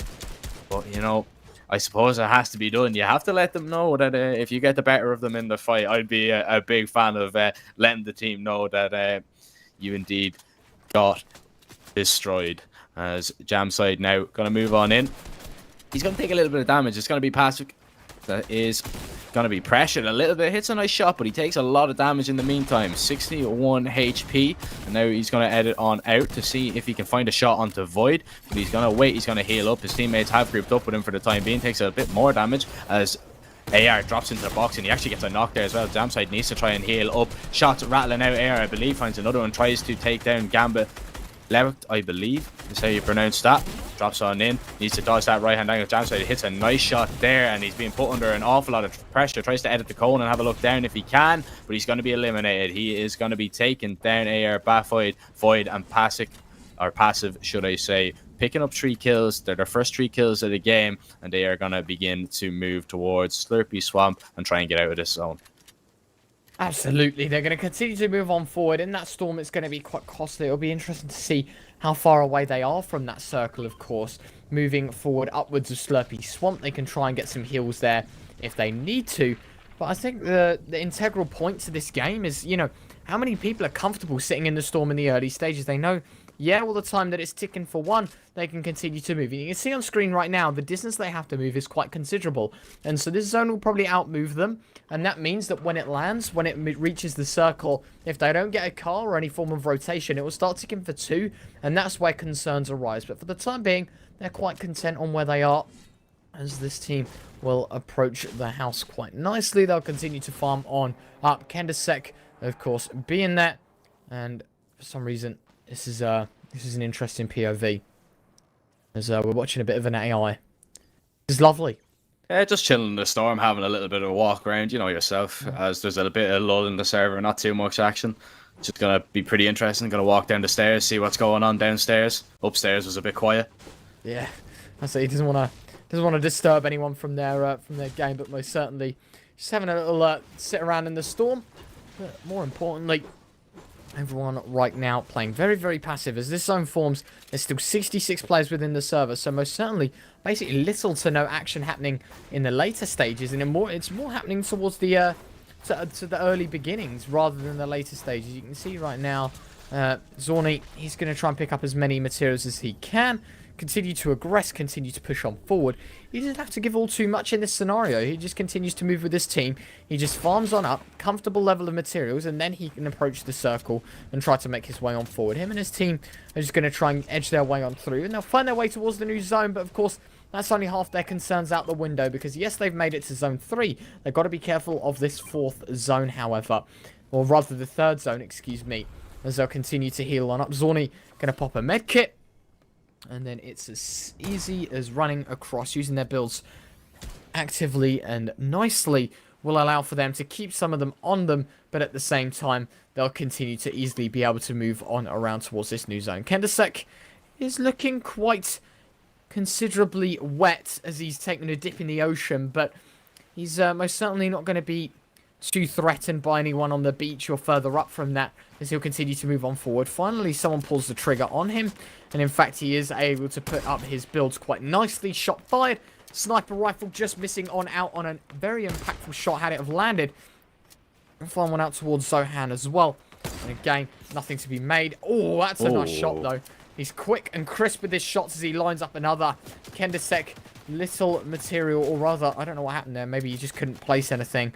It looked like he had no material, but he has plenty of it to help him and his team as they'll continue to build on forward. Going to continue to apply pressure with that sniper. They are in the zone, but being in the water is hugely disadvantageous because people can simply shoot down your stuff like this, and it becomes even more costly. Kendasek going to continue to build on up, continue to swim on forward, and at this point, they're just going to try and make their way on around to a more sensible location, and to allow themselves a little bit of peace and quiet as they approach the shoreline.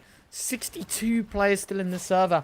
I'm interested to see if we've got any hot contenders in there right now as we have a little look around. I see the, obviously we saw the guild channel come up earlier. We can see their players, Flick and of course Anis there, waiting with Thomas as they wait for the new zone. We've got other players sitting around. The Over Orion team, of course, sitting there. Guild giving a whoop whoop in the chat. Do not blame them at all. You know, showing their support as per. But of course, the more important thing about this, of course, more than support, is the meaning behind it. You know, for these players, every game matters so much. We see Refsguard off in the distance, the E11 squad. We see Fixie as well, Another team that we know and love from time and time again. An old edition. I think they've been here since the first cup. I don't think they've missed a week, and it's most certainly worked out for them. As Volko will approach the AI, have a friendly chat. Not exactly in the storm this time, and not in his POV, but everyone else seems to be gathered around nicely. And now I think they might just go for the execution. They might just be able to pull the trigger here and try and kill him. If possible, they're all getting ready to line up the firing squad. And there you go. They're just going to absolutely beam him on down. And it'll be an easy kill for them. But more importantly, everyone's sitting very passive right now. No need to give anything away. The over squad, Orion, and of course X8 passively waiting just outside the zone right now, waiting for their chance to move on in. And it might just be their time now because they've got a minute until the zone starts to move. They've got plenty of time to do so, and it's only a little bit they've got to edge on in before they meet the new criteria to get into. Yeah, Arian just, boxed up, having a look around, seeing if he can spot anyone rotating in. Nobody, out in the open, definitely not the place that you want to be. Everybody is boxed up for the time being. That fourth storm is going to begin to move in a few moments, and, everybody seems to be, well, almost everybody is nearly in there. I believe only about 3 or 4 teams, maybe even 5, have to rotate on in. A lot of people are heavily contested, though, towards this northeast side of the map. Look at how many arrows are just around this building. That's One Night Stand. Might try and peek out of this cone and see what he can find. He's just, holding the edit, having a look, seeing what he can find. Won't be able to spot anything. Boaz has dropped his teammate has been dropped. It's going to be Mappy that picks off Ace Channel. Snappy and Tricked Kaspersa have actually been knocked as well. And it looks like Boaz is just going to get out of there. He is just going to leave. He has lost all of his teammates. And now he's going to be hard focused. And now he could be in a bit of trouble. Especially because he is 351 below Storm Surge. Make that 301 now. As a look around, he's gonna heal up for the time being. He is gonna have to go absolutely huge if he's gonna stay alive. I think this could be another trio eliminated, especially because Passive and Co are beginning to push him. Shotgun shots rattle on through. He does do a little bit of damage with that sniper as well. He's just going to try and build out if he can. He only has 1 kill for the time being. Now he switches over to Wood. I believe he's only about 5 hard mats left, and he's taking so many shots in the back boxes up for the time being. But he's trapped. He's being pushed. He's going to be eliminated. And another trio goes by the wayside. Yeah, absolutely. I feel like everyone right now is just patiently waiting, assisting on each other, just trying to do as much damage as they can without giving all too much away. It's going to be the V4 squad. You see Void there, and then AR, and also Passive. They are together with 3 kills right now, looking to try and make that more worthwhile. Downs. Last game we saw him get absolutely beamed by the eventual champions. Let's see if they can put up more of a fight today as they watch their builds get taken down. They'll continue to try and apply pressure. Of course, using that charged shotgun could be a heavy and daunting blow to anyone right now in the area. They've just got to be more cautious about it as they approach towards this new circle. They'll continue to build. They do have a drop actually landing on their builds, which could be perfect for them. As you see, Matthias is going to try and line up a couple of shots, just peering off the side of his build. Doesn't have to give all too much away. And with that, everyone seems to be quite and very content, in fact, with just playing as passive as possible. They are going to use the Riftfish since they are on the other side, at least. Matthias and his team will eventually move on through towards this new zone. They'll continue to move around as everyone seems to be looking quite content. I see Kiri there is going to get dropped. I'm looking around to see if I can see any familiar names. I see the guild squad in the middle of our screens just about now. But by the looks of things, there are still lots of players in that top end of the scoreboard ready to fight, ready to pounce. And more importantly, they're going to bring their A game heading into this one, because as we mentioned, this is the 3rd game. After this, you've got 2 more games to make a change on that leaderboard before you can't, and by then it is really too late. You've got to, this is the point where it's make or break. Everyone has to give their A game. Of course, they try to all 5 games, but you've just got to give this one 110%, and you've got to really put in the shift if you want to try and get out on top on the scoreboard today.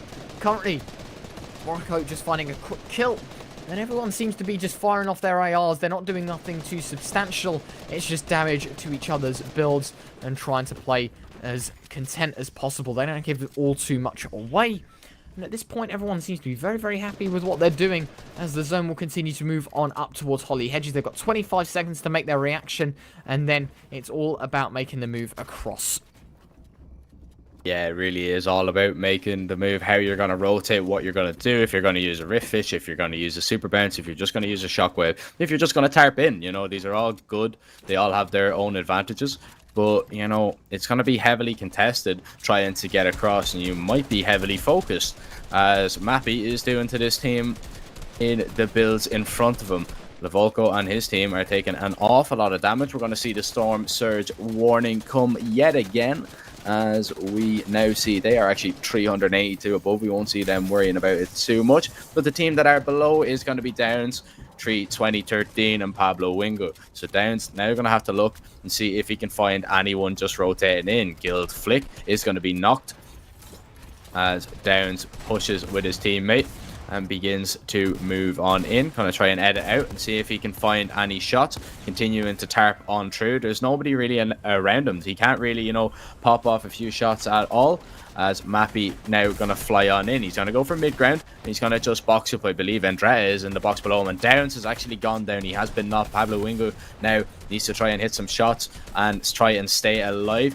He can pick up the mat off his teammate's body. As now Mappy being focused a little bit by Andrea and Scram below, and I believe they have got a knock on Zani above.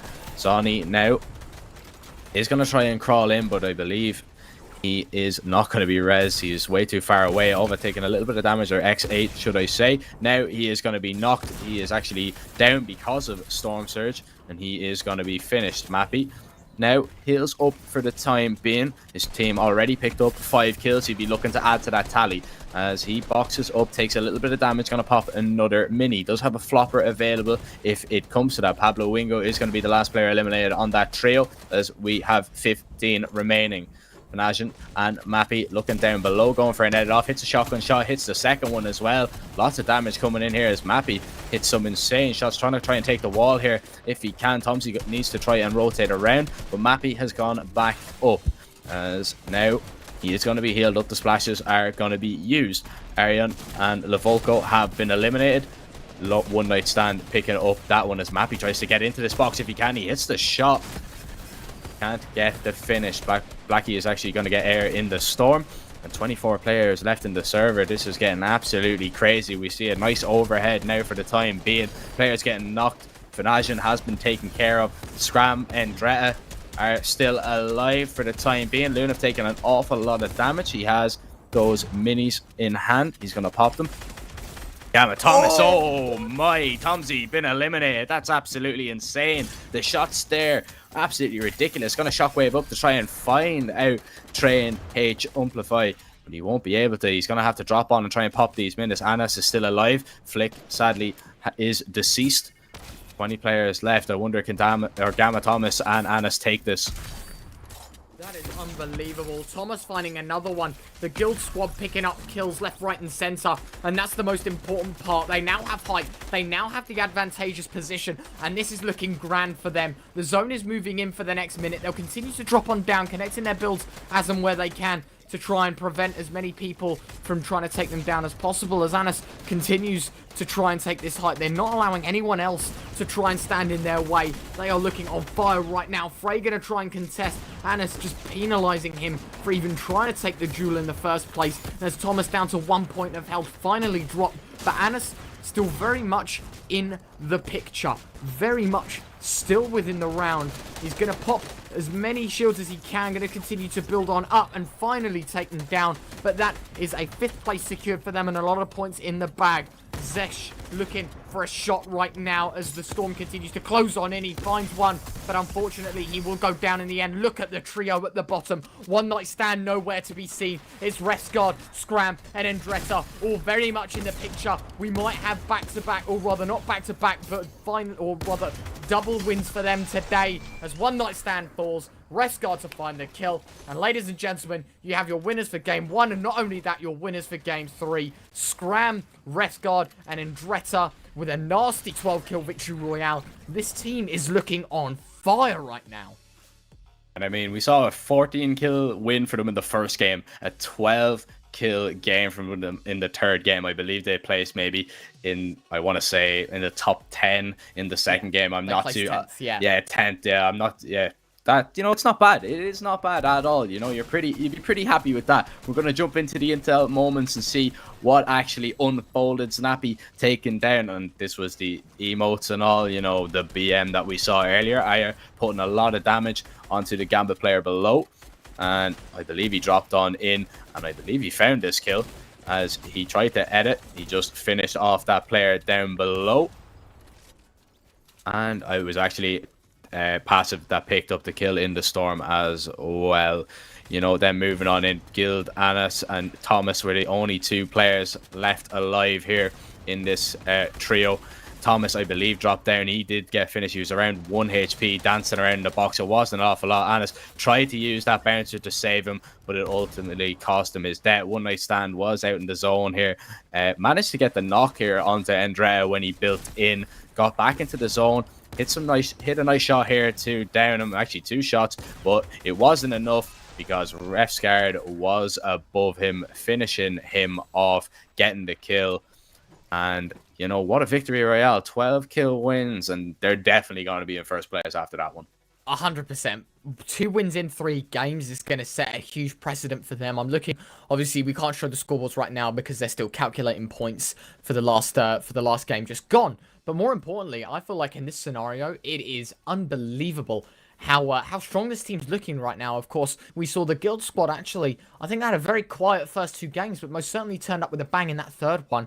Getting a large amount of points through kills and also placing high up in that scoreboard. I think it was like 5th or 6th place they got dropped in the end, which is a respectable amount of points for them, and so most certainly going to bump them up. We'll be able to provide you all the information on that in just a minute. But for now, we're going to throw to a quick break. But when we're back, we'll be jumping into the penultimate game of the final day. Don't go anywhere. The action is here.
Hello, ladies and gentlemen, and welcome back to game number 4 of finals day of the 4th edition of the Razer Invitational Europe. We're just seeing the first circle begin to form. A lot of players contesting, a lot of POIs across the map. Be interesting to see if we can have any early action. I am Jack Surfer Kelly, and with me is my co-caster Ryan Retro Bernard. Ryan, it's been action-packed from the first 3 games. Do you expect nothing less from the last 2?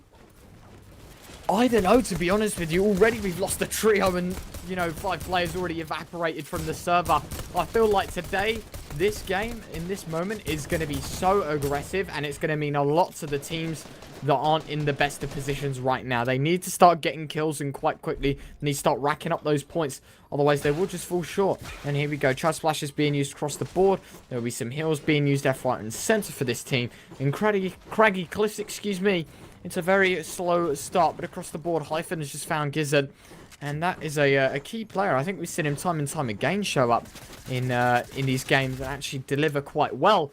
And so Pecolino, for him, it's all about trying to play aggressive at this point. I don't think we've seen the Tomahawk squad do all too well so far. Looking at the leaderboards, I don't actually see them doing all too well. I think they are still at 0 points. They are yet to get a kill, which is quite a hurtful thought. But maybe they can make things work this game. I think it's too little too late to attempt top 5. But most certainly they're here to ruin other people's days. And that's the fun bit about it. Yeah, I mean, it's probably out of the question, you know, picking up prize money at the end of this. But nevertheless, you still play to the very end. And I love that from them. We've seen a lot in the past that, you know, teams, if it's not going their way, they just give up, you know, after 1 or 2 games, which is very fun for anyone because the lobbies get smaller. It's not a real test. You want to have a jam-packed lobby. You want everything to be absolutely full of action, and hopefully this one will be exactly the same. And hopefully, you know, they could really get going. Imagine now they just come back and they actually do get into the top 5. It would be absolutely ridiculous, but I wonder if it is actually mathematically possible. You know, we have 13 players already eliminated, 4 trios.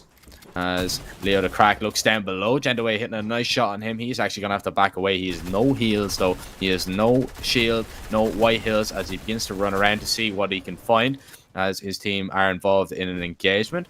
Quickly, and Gendaway finding 2 quick kills, and all of a sudden Leo the Crack is the last player alive. He's on 19 HP. He is going to be eliminated, and just like that, they pick up their first 3 kills of the tournament. And what a 3 kills they were. Gendaway and Piricolino, you know, coming out on top in that exchange. Absolutely. I mean, a filthy job from them. And more importantly, now we're going to be towards the top side where there's a huge fight breaking on out. Snagged going to try and make his way on up to help his team. Going to just drop some minis and get ready to take this engagement possibly to those that are below. As by the looks of things, a fight's about to break out, and this is an important one by the looks of things. Steelix is there, and that's a quite high-placing team, I do believe. So this could be a very interesting fight. We'll have to wait and see how things go. Snagged, by the looks of things, has rifted on out. Everyone seems to be content with just fleeing, and I don't blame them, to be honest with you. They are going to take a bit of damage here and there, but most certainly for the time being, it's looking like they are able to get out fairly unscathed. For those that are asking in the chat, however, while things are continuing on, there's a little bit of a lull in the server. We can talk about the giveaways going on. If you don't know how the Pringles giveaway works, well, it's already over. You'll have to wait until next week and tune back in next Thursday to try and get your hands on some Pringles. But most certainly, our main giveaway of the day, of course, the Razer Viper mouse. Frozen, nice shot. He's able to find one. We'll come back to the giveaway in just a second, but for now, this fight looks to be all over and done with. Never mind. I thought it was going to be a little more entertaining than that, but they were able to swiftly pick up those kills. But as I was about to jump back to the Razer Viper mouse giveaway, it's most certainly the easiest giveaway. Every 10 minutes you watch, you get a point. You can view that by typing !points. I think it's every 6 points you have, you can get yourself a ticket, and the maximum is 6 tickets. And you will be able to enter for the maximum amount of giveaway points for, of course, for the Razer Viper mouse. Nonetheless, Tohaj, I mean, we were talking about the fact he wasn't having a great game, and he most certainly won't be having a good one now. As for the time being, he's been executed on his teammates' shoulders. They'll simply use this time to heal on up. Everyone looking quite content with what they're at right now. 80 players still in the server, 28 teams. Lunef, he might get jumped here if he's not careful enough. The shots continue to rattle on through. And they are going to try and pop a shot into each other, but the Riftfish overrules all. They're all going to be in the sky, and now Lunef has to find his way out if he's not careful enough.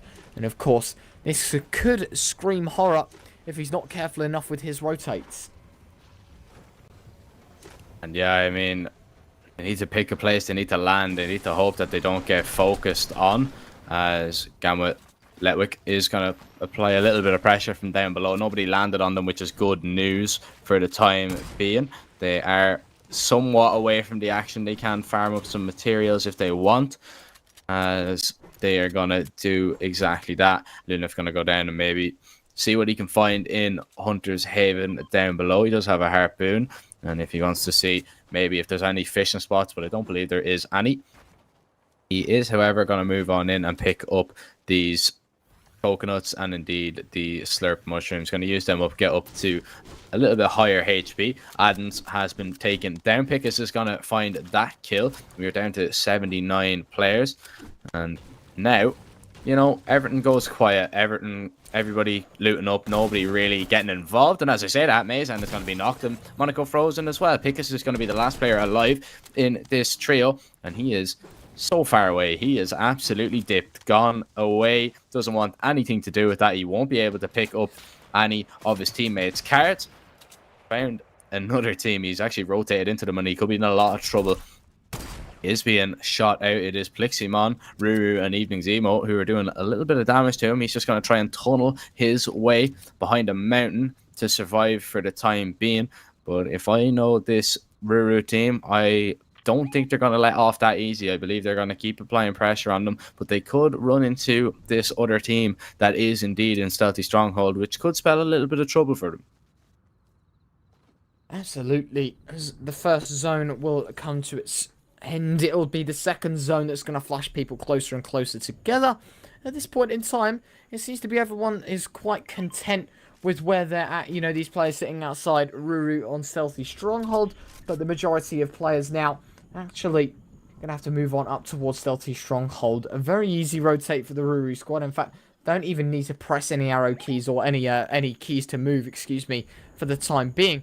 They are simply here to just have some fun, and they're going to use this time to try and take the engagements, because they don't have the pressure of rotating. They don't have any other pressure apart from trying to find the kills, and that's exactly what they try to do there. Ruru going to try and deliver with that light assault rifle as best as he can, but by the looks of things, everything seems to be quite chill on the server. No one really doing all too much. There's still 77 players. So many people still remaining in the server. As Barrows finds Tomsy, it'll be interesting to see how things continue. I feel like if anyone wanted to take first, as we know, the double champs of today, Refsguard and Dretta and Scram, already 2 victory royales inside 3 games. If anyone wants to dethrone them, they're going to have to be eliminated very, very quickly. And by the looks of things, you know, having a little look at the kill feed every now and again, I don't think they've been touched.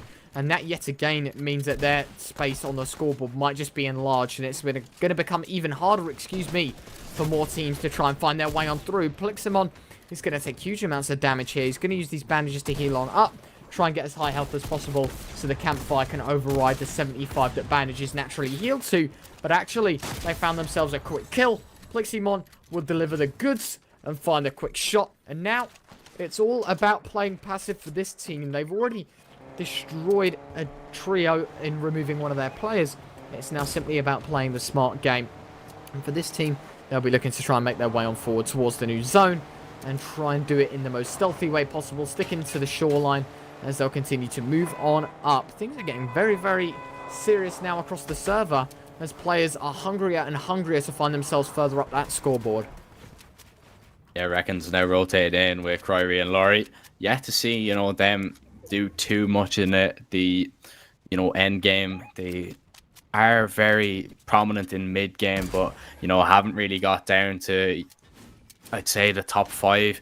I don't think we've seen them, you know, in and around the top 10 areas. They usually go down a little bit before that, but they'll be looking to improve on that in game number 4. Of course, you touched on the penultimate game. They are 169 above the damage threshold for this storm surge. I believe we only have to lose one more player, so it won't be there for that long, especially if somebody can get a knock and a finish. Everybody will be happy enough, as Reckons will look to try and do that onto the team down below. Laurie seems to be waiting for a sniper shot. If he can find it, it'll be a pretty hard shot to hit. Needs to be careful, as this team, I think they're just boxed up down below. Yeah, they're not building up to them. They're happy enough where they are for the minute. Of course, they're in zone. They don't really have to move. So, you know, a little bit of a lull. Again, everybody realizing what placement can really do for you. It can skyrocket you into the top of the leaderboard, or indeed the top part of the leaderboard. Top 5 players will be getting prizes, of course. Top 3 will be getting cash prizes, and then 4th and 5th will be getting some cool Razer peripherals. As shots ring out, not much damage to talk about, not much going on, as we just wait and see what's going to happen next.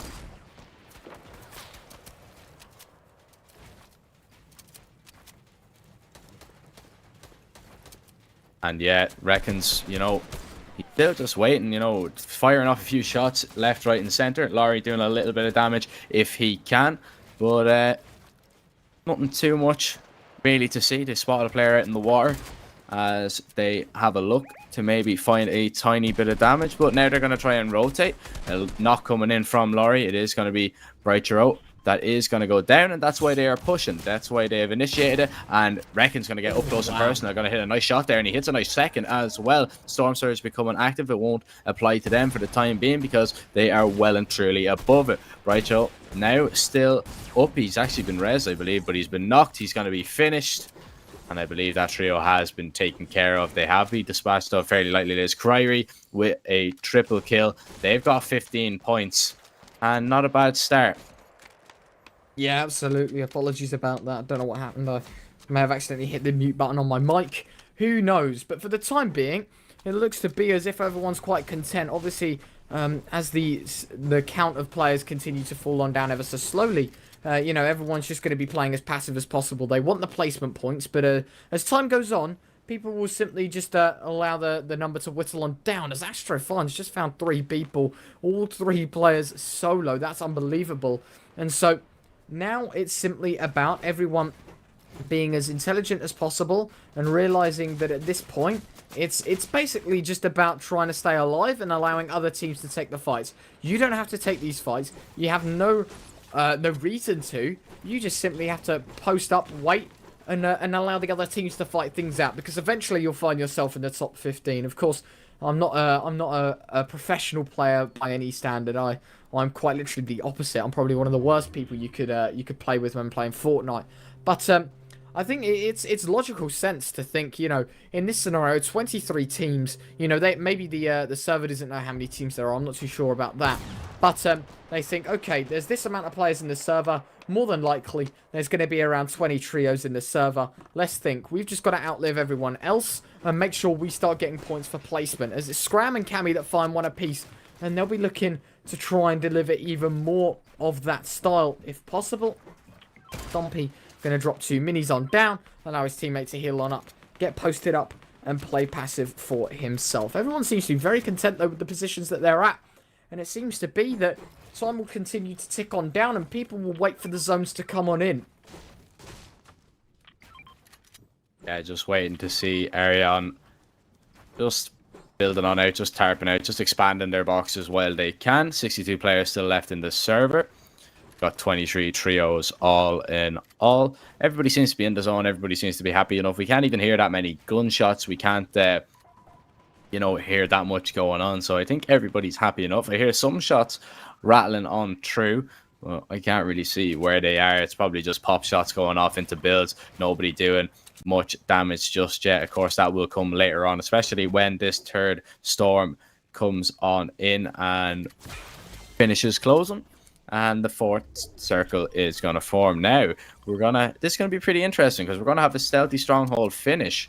And, you know, it'll be pretty interesting to see how many builds are going to be wasted getting up and over that wall for Jerky and their trio. Of course, there is a team building up there now. They might just use those ramps if they can, but they don't want to get hard focus, as I think they might be definitely held. Shots rattling on through, but they're gonna get up without any hassle. They're gonna begin to build, but now they're just being focused for everyone, and being up on height here, I don't really know if that's the play. I think if you're down below, maybe it is, because if you're down below, you might get focused really, really hard. So it's going to be very, very heavily contested towards this outer ring of stealthy stronghold, so to speak, on the upper walls. Time continues to tick on down. Everyone right now in the server seems still very content on what they're doing. You know, people even in these times, such as Shaney and of course Dave's here, they're used this time to farm, gain materials for the later stages. As you said, it's ending in Stealthy Stronghold, which means wood most certainly won't be a problem. You know, getting back up to 500, they'll just have to build on in, grab a tree, continue to move on forward. Basically, it wouldn't be a problem for them all in all. It is simply about trying to play as smart as possible, as Tohaj going to get dropped. Jureki to find it, or Jureki, excuse me, is going to find a quick kill. The Storm Surge warning coming out once again, as everyone seems to be very, very passive with their approach. No one really giving anything away, and of course this is the 4th or 5th game. If you've just tuned in, you've missed an awful lot, but welcome nonetheless. As right now, you know, we're coming to the final stages of today. We're coming to the final stages of the tournament. We've got one more game after this, and that will mean it all. Everyone needs to be on their A game now, and people need to deliver, as Kaspersat is going to find a quick kill onto Snagged. And now, it's all about playing for height as this circle continues to shrink on in.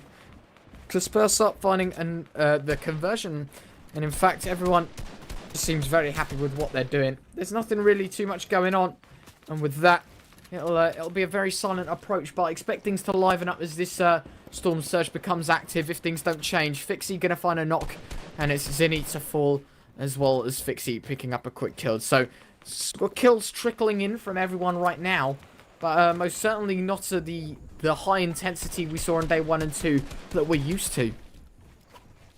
Yeah, seeing this where the zone goes, I think Phoenix and their trio, they're going to rotate early if they can.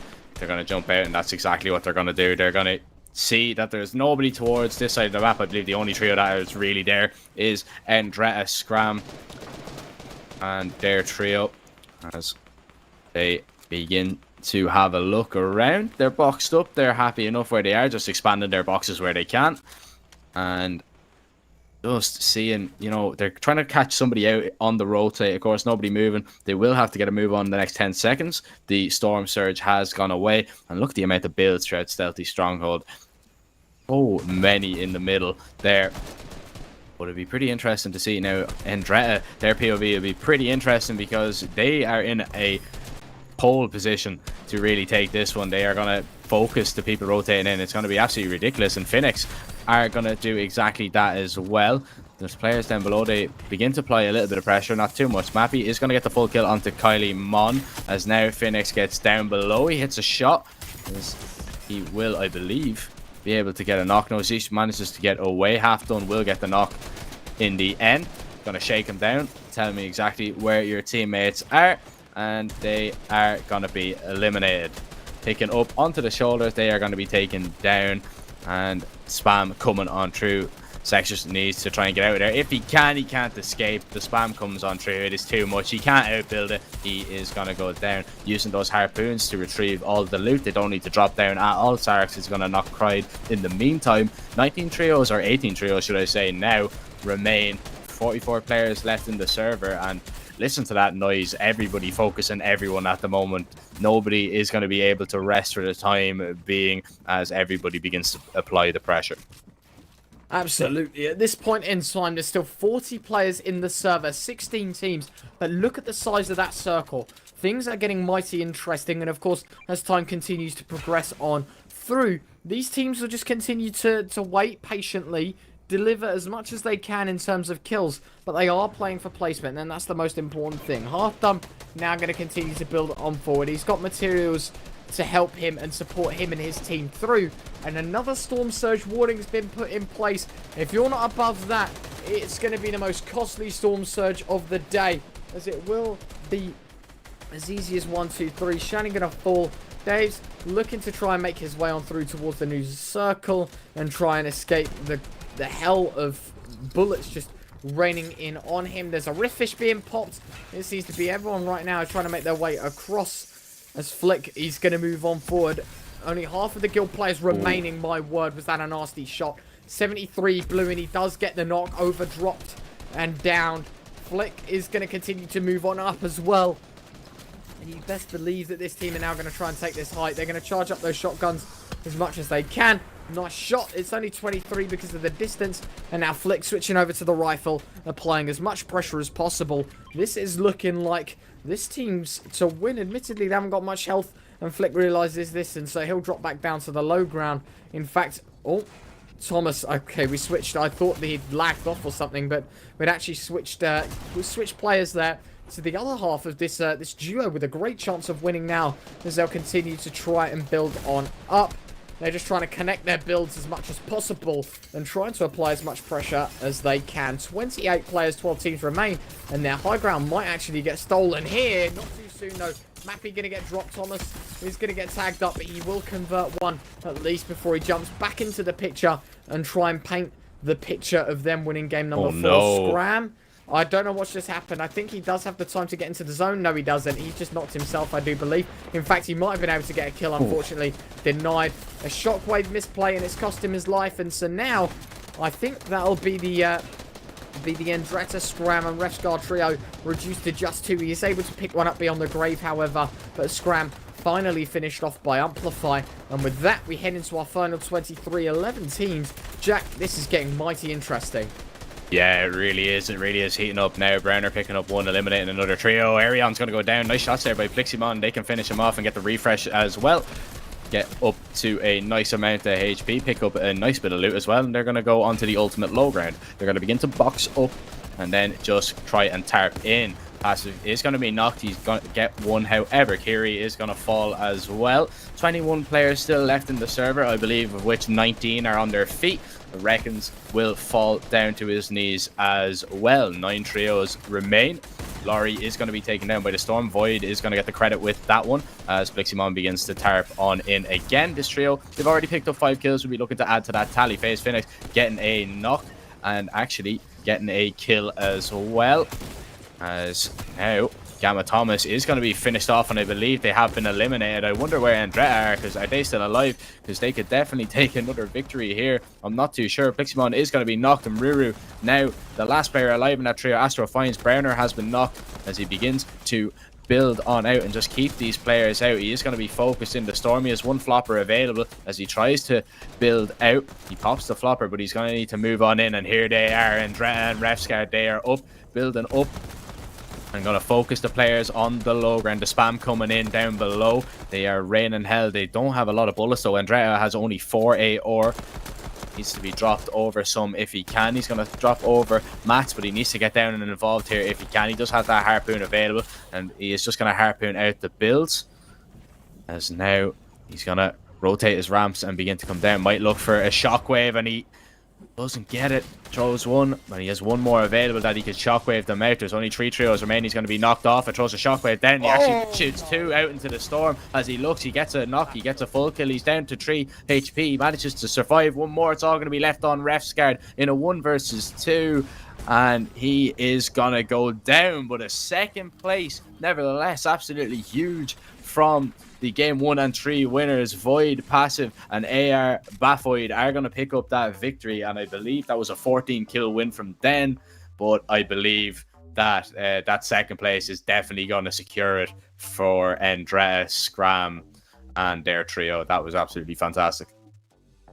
Yeah, absolutely. And just to give you all a little bit of an insight, the Razer Viper mouse giveaway has been drawn, and the winner of that is Luke942007. Congratulations to you, my friend.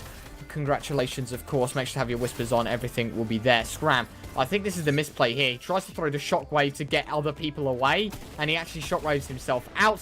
Gets knocked because of it, and then from here on out, I mean, even at this point, you would have thought, okay, with 2 people remaining, it's not going to be too great. It really isn't going to be a possible chance for them. But the fact that they even got 2nd place is unbelievable. You know, you see Pliximon here, he's able to get a very quick reaction shot, but of course, The third party is there on 22 points of health. This time was imminent. Players from every angle. Refsguard just trying to apply pressure. Andretta as well, or Andretta, excuse me, trying to do as best as he can. That shockwave did so much. Had Andretta had any form of healing, and had he picked up the heals for that kill, it would have been completely different, that story there. Refsguard, he had to go forward, and instead, it was him that bit the dust. Void was able to make it work. A 14-kill victory royale for them. That's points in their pockets. That's going to shoot them up the leaderboard. But as you mentioned, you know, my pick, Refsguard, Andretta, and of course, Scram. They found themselves a second place. Not exactly the victory royale they were hoping for. It could have been 3 in one day. Of course, we still got another game to try and make that work. But that's unbelievable. The amount of points that they've gained today, if I'm honest with you, I don't want to say it's over, you know, just yet. But the amount of points they have, people are going to need a hell of a game in Game 5. But, of course, there's one more game. Anything can happen, chat. Make sure to give your love to the people playing today in the chat. But we're going to throw it to a quick break. But when we're back, we're back with the 5th and final game, chat. Don't go anywhere. It's the last game. Stick around.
Welcome back, everyone. Of course, as we mentioned, Game 5 up next, but let's take a look at the all-important leaderboard as of today. See, up top, the big dogs, my prediction for this week, Resgard, Scram, and Indretta, 390 points.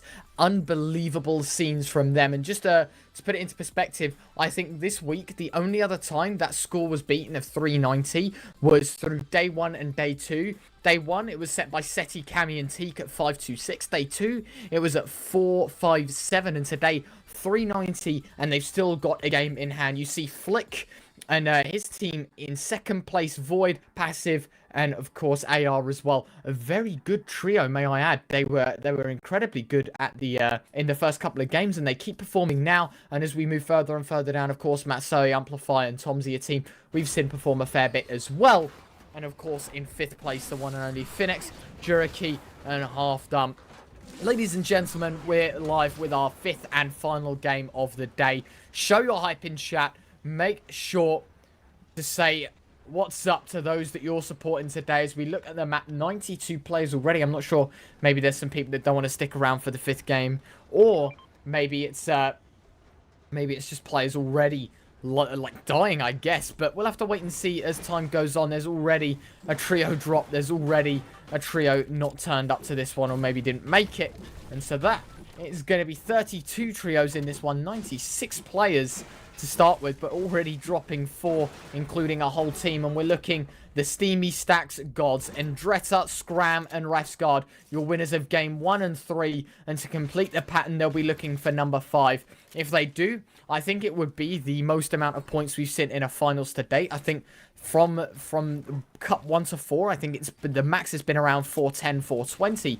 And so it's very doable for them to hold the highest amount of points on finals day. So it's a record they'll be looking to beat, but more importantly, it's a record they'll be looking to just try and get because they want to win this last game and secure themselves the incredible 3,000. I think it's 3,600 euros. Let me double check that. I think it is. Yeah, it is. Yeah. There you go. 3,600 euros for the first place team. Of course, that'll be split up between each of the 3 players. But that's an unbelievable amount of money to win for a weekend's worth of Fortnite. And what a better way to do it in. Convincing, to say the least.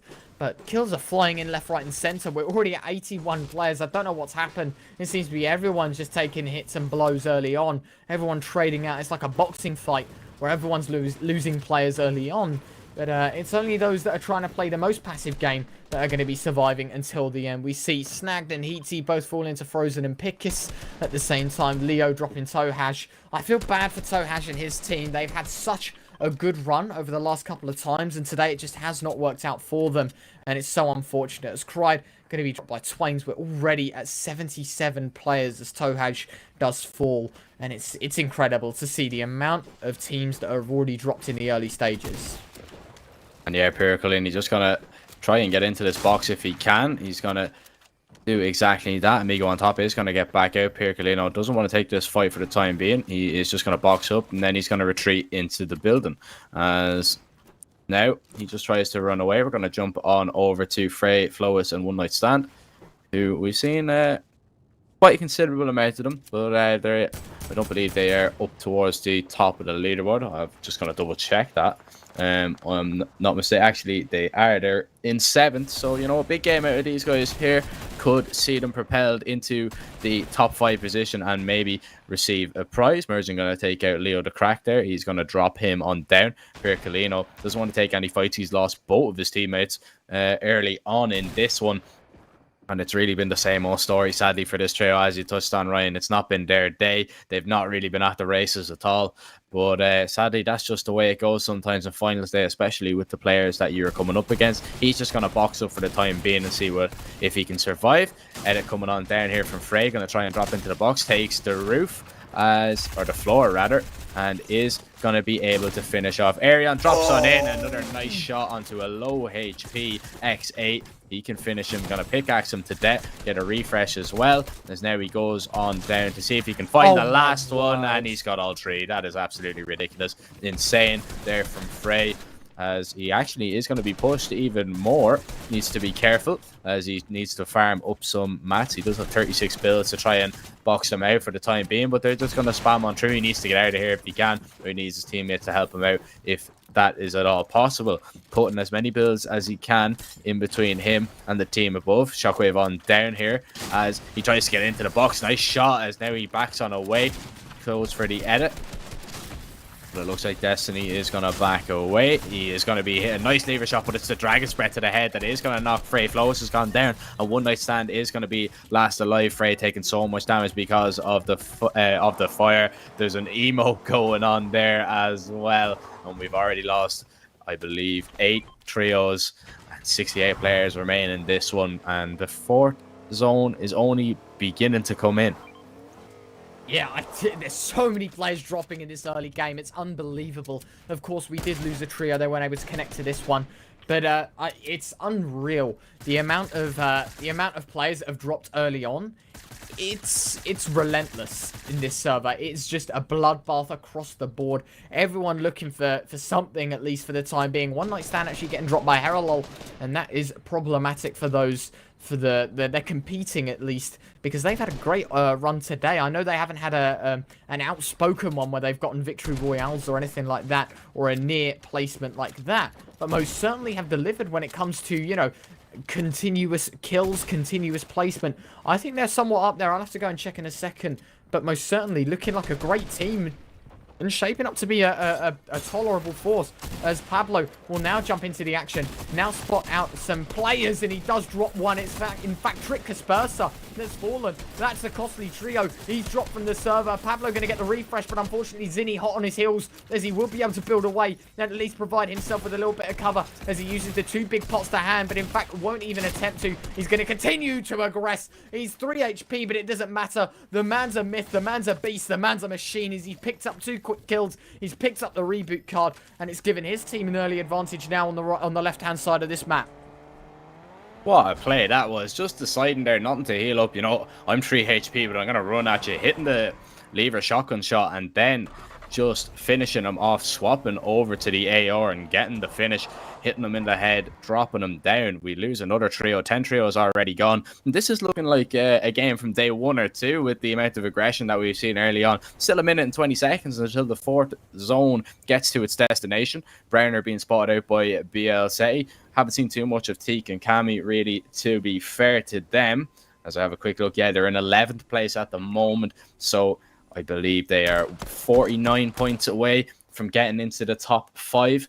Be interesting to see if they can come out on top and indeed pick up some of those Razer peripherals. I think that the cash prizes might be a bit too far out of reach just yet. They're going to pick up some impulses, however. So he nearly forgets to pick up Teak, nearly drives off without him, but he will get him back and he will begin to rotate further inland into the zone. 63 players remain, just under 2/3 of the server, and you know, it's really been a fast-paced endgame, or fast-paced final game, should I say.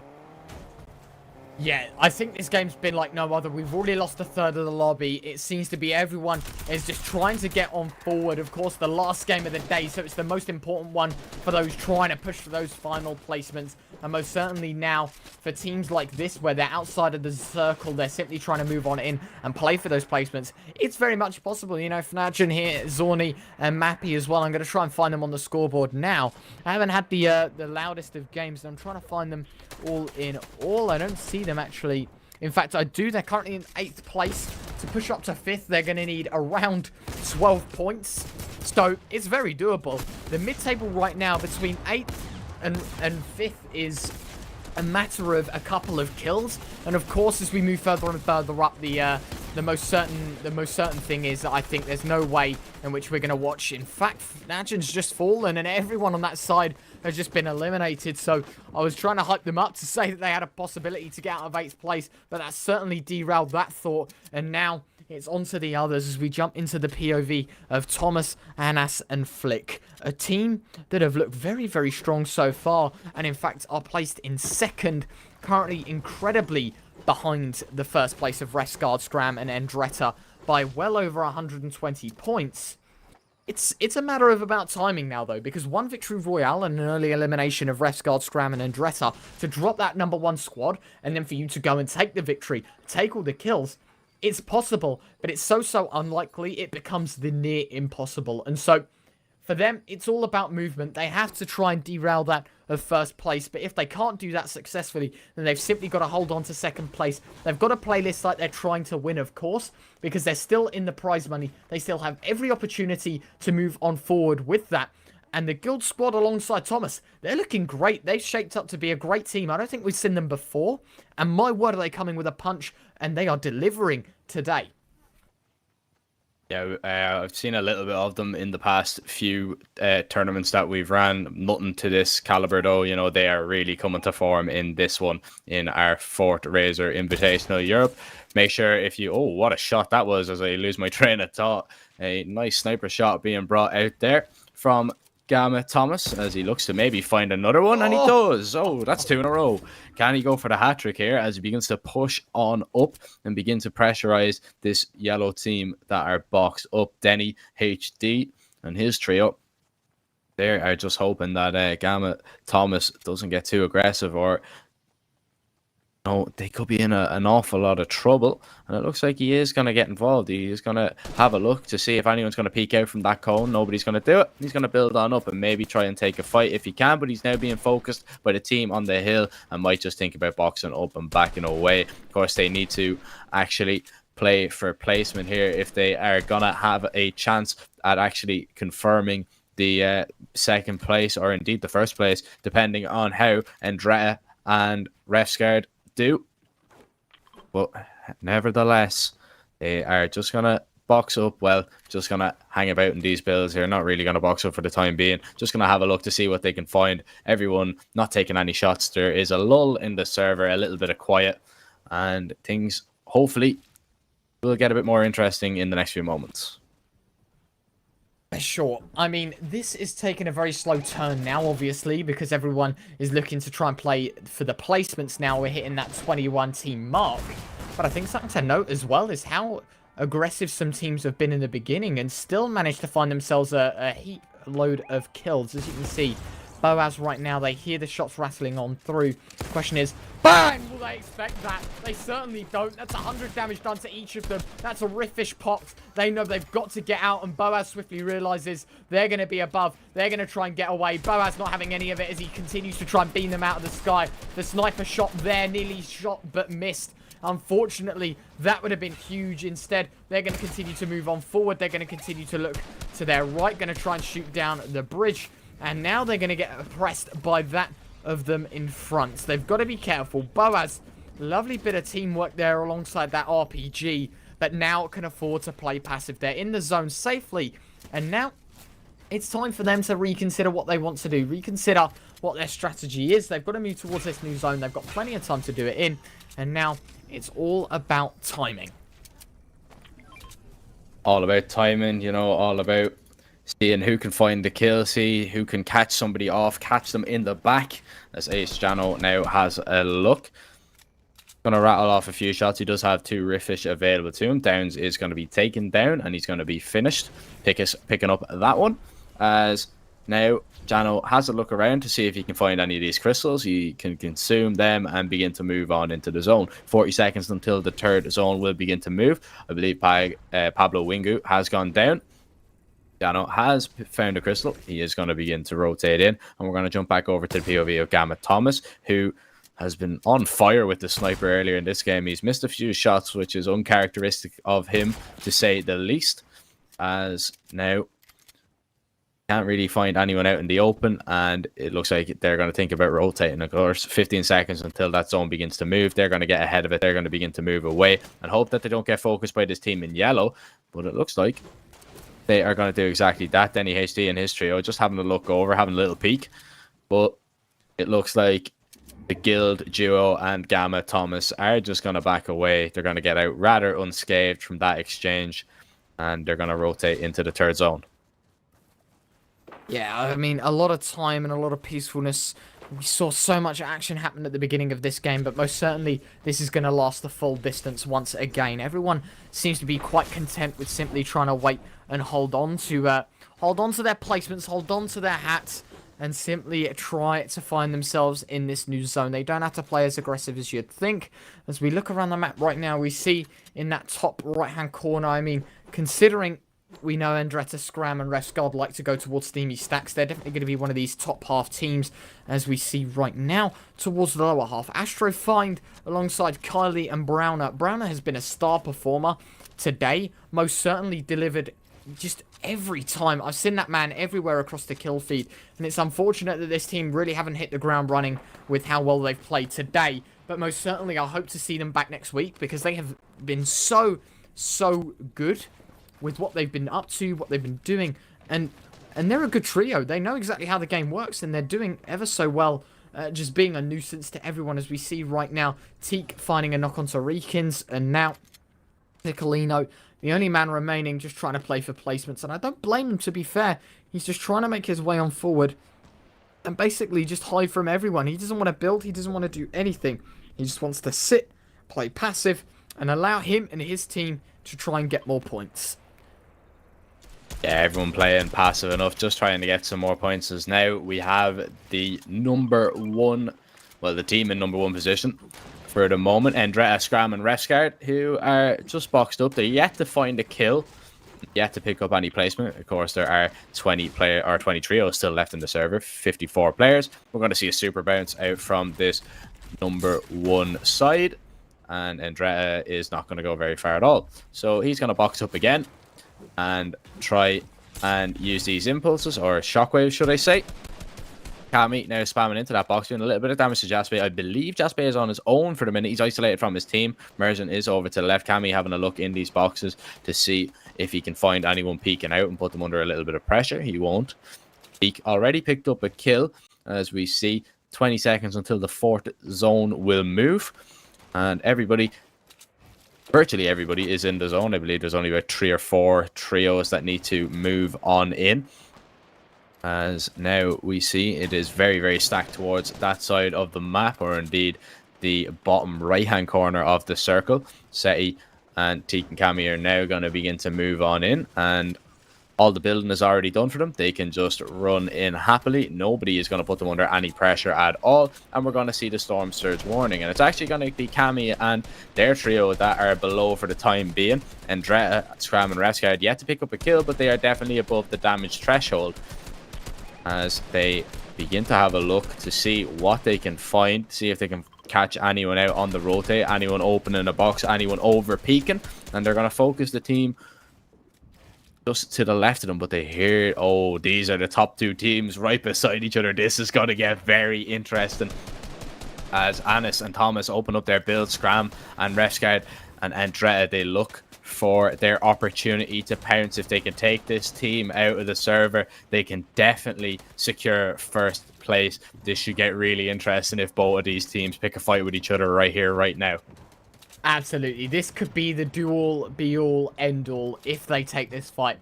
And I think Scram realizes they know that the players are there. It's just a matter of, do we actually want to take this aggression? Do we want to take that fight? Or do we try and just play as passive as possible?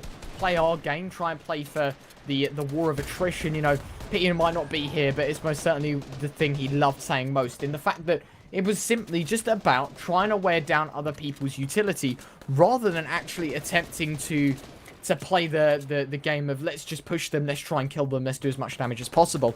It's just wearing down their materials, wearing down their healing, just trying to wear down everything so their inventories become the bare minimum by the end of the game. And I think that is a crucial thing to think about now as we head into the top 19 teams, 52 players within the server, as of course the Storm Surge is active as far as I remember. It's not looking too great for the players. I'm seeing now what exactly is going to go down, as the Stormlight is going to shrink once again. It's towards the top side. It's on its movement now. It's on its way there. I see a lot of people using those rift fishes, using their rotation to get across to the other side of this new zone. And Mapesy and his team probably will be looking to try and dive on down towards a new point within the zone right now, because of course that's a very crucial part. Getting in that new zone where nobody usually is can be a very crucial factor to have. For all of these late teams though, they're just going to be rotating on in. They've got nothing to worry about all too much, and they're going to continue to just simply build on through. Jano taking some aggression. They are going to take a fight. Unfortunately, missed shot, but already the damage is being done. They're going to continue to aggress, but Jano has taken huge amounts of health. He will be forced to back away and heal up. He will be forced away from his team, and his team will have to take the fight, but Boaz has taken down Teak, and they seem to have everything under control. My word, is this shaping up to be one of the best games we've had so far. Yeah, everybody boxes up. Look at the amount of people still left. 46 left in the server of this final game of the final day of this 4th Razer Invitational Europe, as Matzo will pick up a knock. Boaz, Jano, and Mapesy are just going to heal up for the time being. Denny is going to be knocked. Train Age Matzo picking up another kill. And we haven't seen the top 2 or 3 teams, you know, pretty fragging out. Everybody seems to be, you know, playing for placement. Everybody realizing the magnitude of this game. And it looks like we're going to see a super bounce being brought out here from Ace, Jano, and Mapesy, but not for long, as they're going to have to pop a rift. They keep getting spammed. They can't do much about that. They pop the rift fish and they begin to rotate in. Twains is going to go down as Jano taking a lot of damage here, and he needs to be careful, as a few more bullets and he could definitely go down. He's going to drop on down. The place has been selected and they are going to land above Astro Finds. Jano taking a lot of shots in the back though, needs to build up and heal if he can. He does have a lot of shield on him that he can do so, and he begins to build up onto the height. Laurie is going to be sniped off. Heralol is going to hit that shot. Oh, it's actually Boaz that takes him down. Need to be careful because there is Guild Flick behind. Here's Jano popping the shield, and now he has going to charge up that charge shotgun and see what he can find as players are rotating on in. Laurie is going to be finished off. Mason just getting away there. Jano looking to the sky to see if he can find anyone more.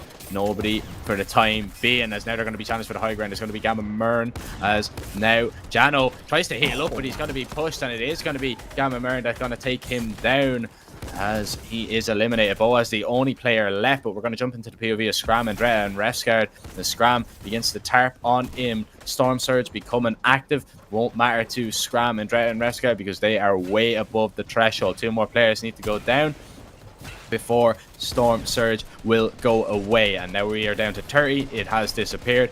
The shield is going to be dropped over. Refsguard is going to begin to heal up, and I mean, look at the amount of names in this circle. Look at the amount of people jam-packed into this tiny little zone. It's about to get hectic, Ryan. Yeah, absolutely. This is going to be the beginning of the end. Chat, make sure to keep supporting those that you want to. This is the most important part for the majority of these teams. So Scram and Dretta and Refsguard, I mean, they're going to start gaining points for placements. They're going to continue to propel themselves up and up and up on that scoreboard. But it's about, excuse me, the amount of kills that they can get alongside the placement that they get, of course. As we see now, Murren, he's going to keep on dropping on down. In fact, he's just using it as an opportunity to connect the builds.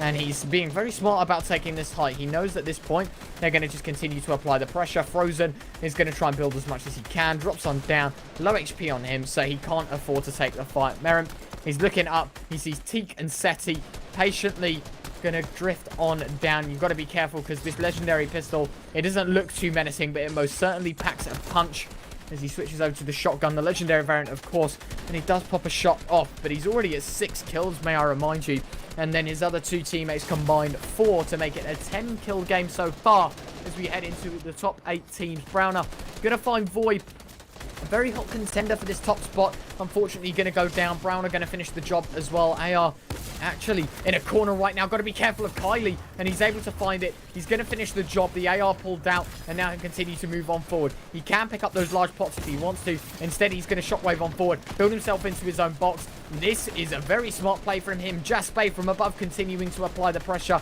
continuing to shoot on down as we head into our final 6 teams. Scram going to find another one, and that's more points in the bag for the top contenders. Astro caught in the zone after impulsing his way on through, and he is going to be able to find himself back in the zone, but not for long, as Scram will eliminate him as well. 7 players, 6 players, 3 teams. It's looking highly likely as if Scram is the only man remaining right now, I think, alongside Refsguard, excuse me. It's a duo, a solo, and a trio is ready to try and fire off and absolutely destroy that of the opposition right now. Scram and Rescar are going to try and scramble to find their way on through. Jaspe going to continue to apply the pressure. The shotgun on in. In fact, this is huge. Jaspe low HP. There's, of course, it's going to be Merrin that's going to drop on down. He does find the knock onto Scram. Rescar still in the picture, though. He's going to have to be careful with Lunef on the same level. And it's a victory royale for Merrin, Lunef, and Jaspe. It's Rescar that falls. And it's this team to find a victory royale. But what a second place finish for Rescar, Scram, and Andretta. And I don't even need to look at the scoreboards. I don't even think we need to wait for it to update, Jack. I think we both know at this point that is an exceptional performance on finals day for a top contending team. And they deliver it in such style and fashion. I think they've taken this home and there's no say about it. Absolutely, there is no doubt about it. They have taken the victory 100%. 2 first place and 2 second places. And then their second game was a 10th place. We no need to worry about that. But, you know, absolutely huge. If you're going to get first place twice and second place twice, you're going to be very, very hard to beat. You need to really frag out. But we're jumping into the intel moments for the last time this week, as Air will pick up a nice knock onto Kylie Mern up on top with this legendary pistol, spamming down below, trying to find players, just doing damage to the builds, as I believe it was Astro Find that went down early on. Mern dropped down. He managed to get the knock onto Scram. Jaspe went down into the storm. Resguard was last alive, and Lunef dropped down to finish the job. A good win from Mern, Lunef, and Jaspe to finish us off. But you know, it's all about the winners. You can only talk about Resguard, Scram, and Andretta there. My word, is that team just something else? Something else. That has got to be the most dominant we've seen a team so far.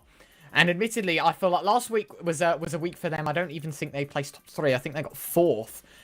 And there you go. There you have it. 481 points. This team is unbelievable. The skill level is so high. I mean, congratulations to Flick, you know, Anis and Thomas as well. As well as that, you see Void, Passive, and Bano there as well. Of course, 4th place and 5th place respectively. Congratulations to you as well. And congratulations to everyone on this list. You know, to make it to finals day is something else. But of course, you can't subtract anything from the winners.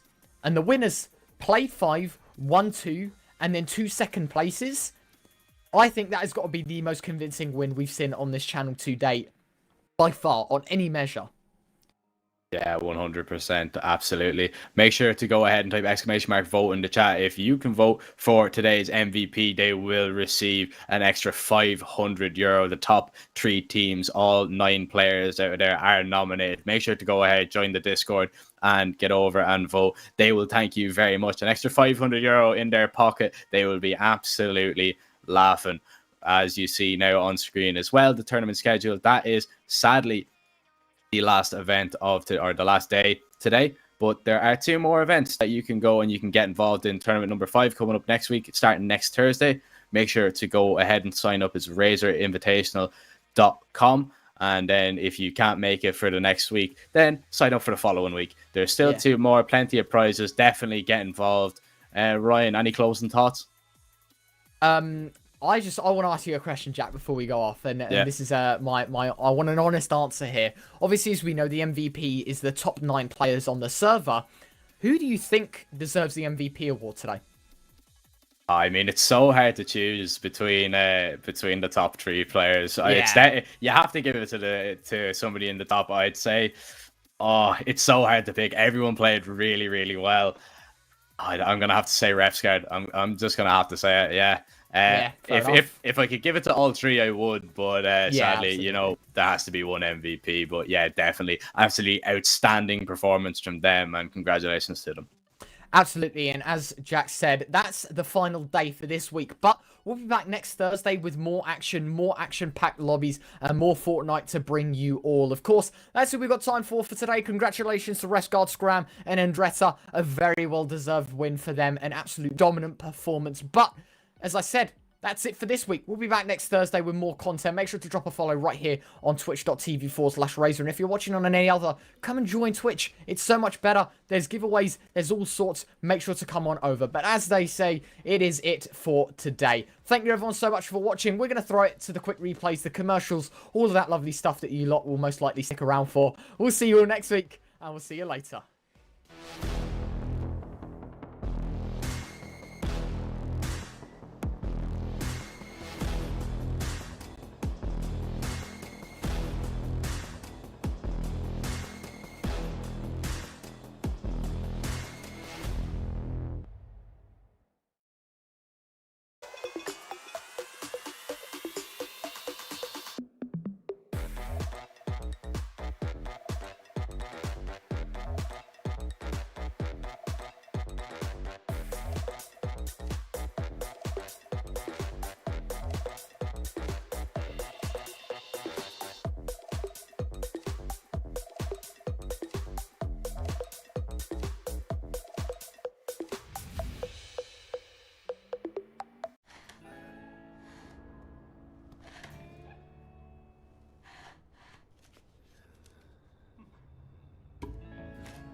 out.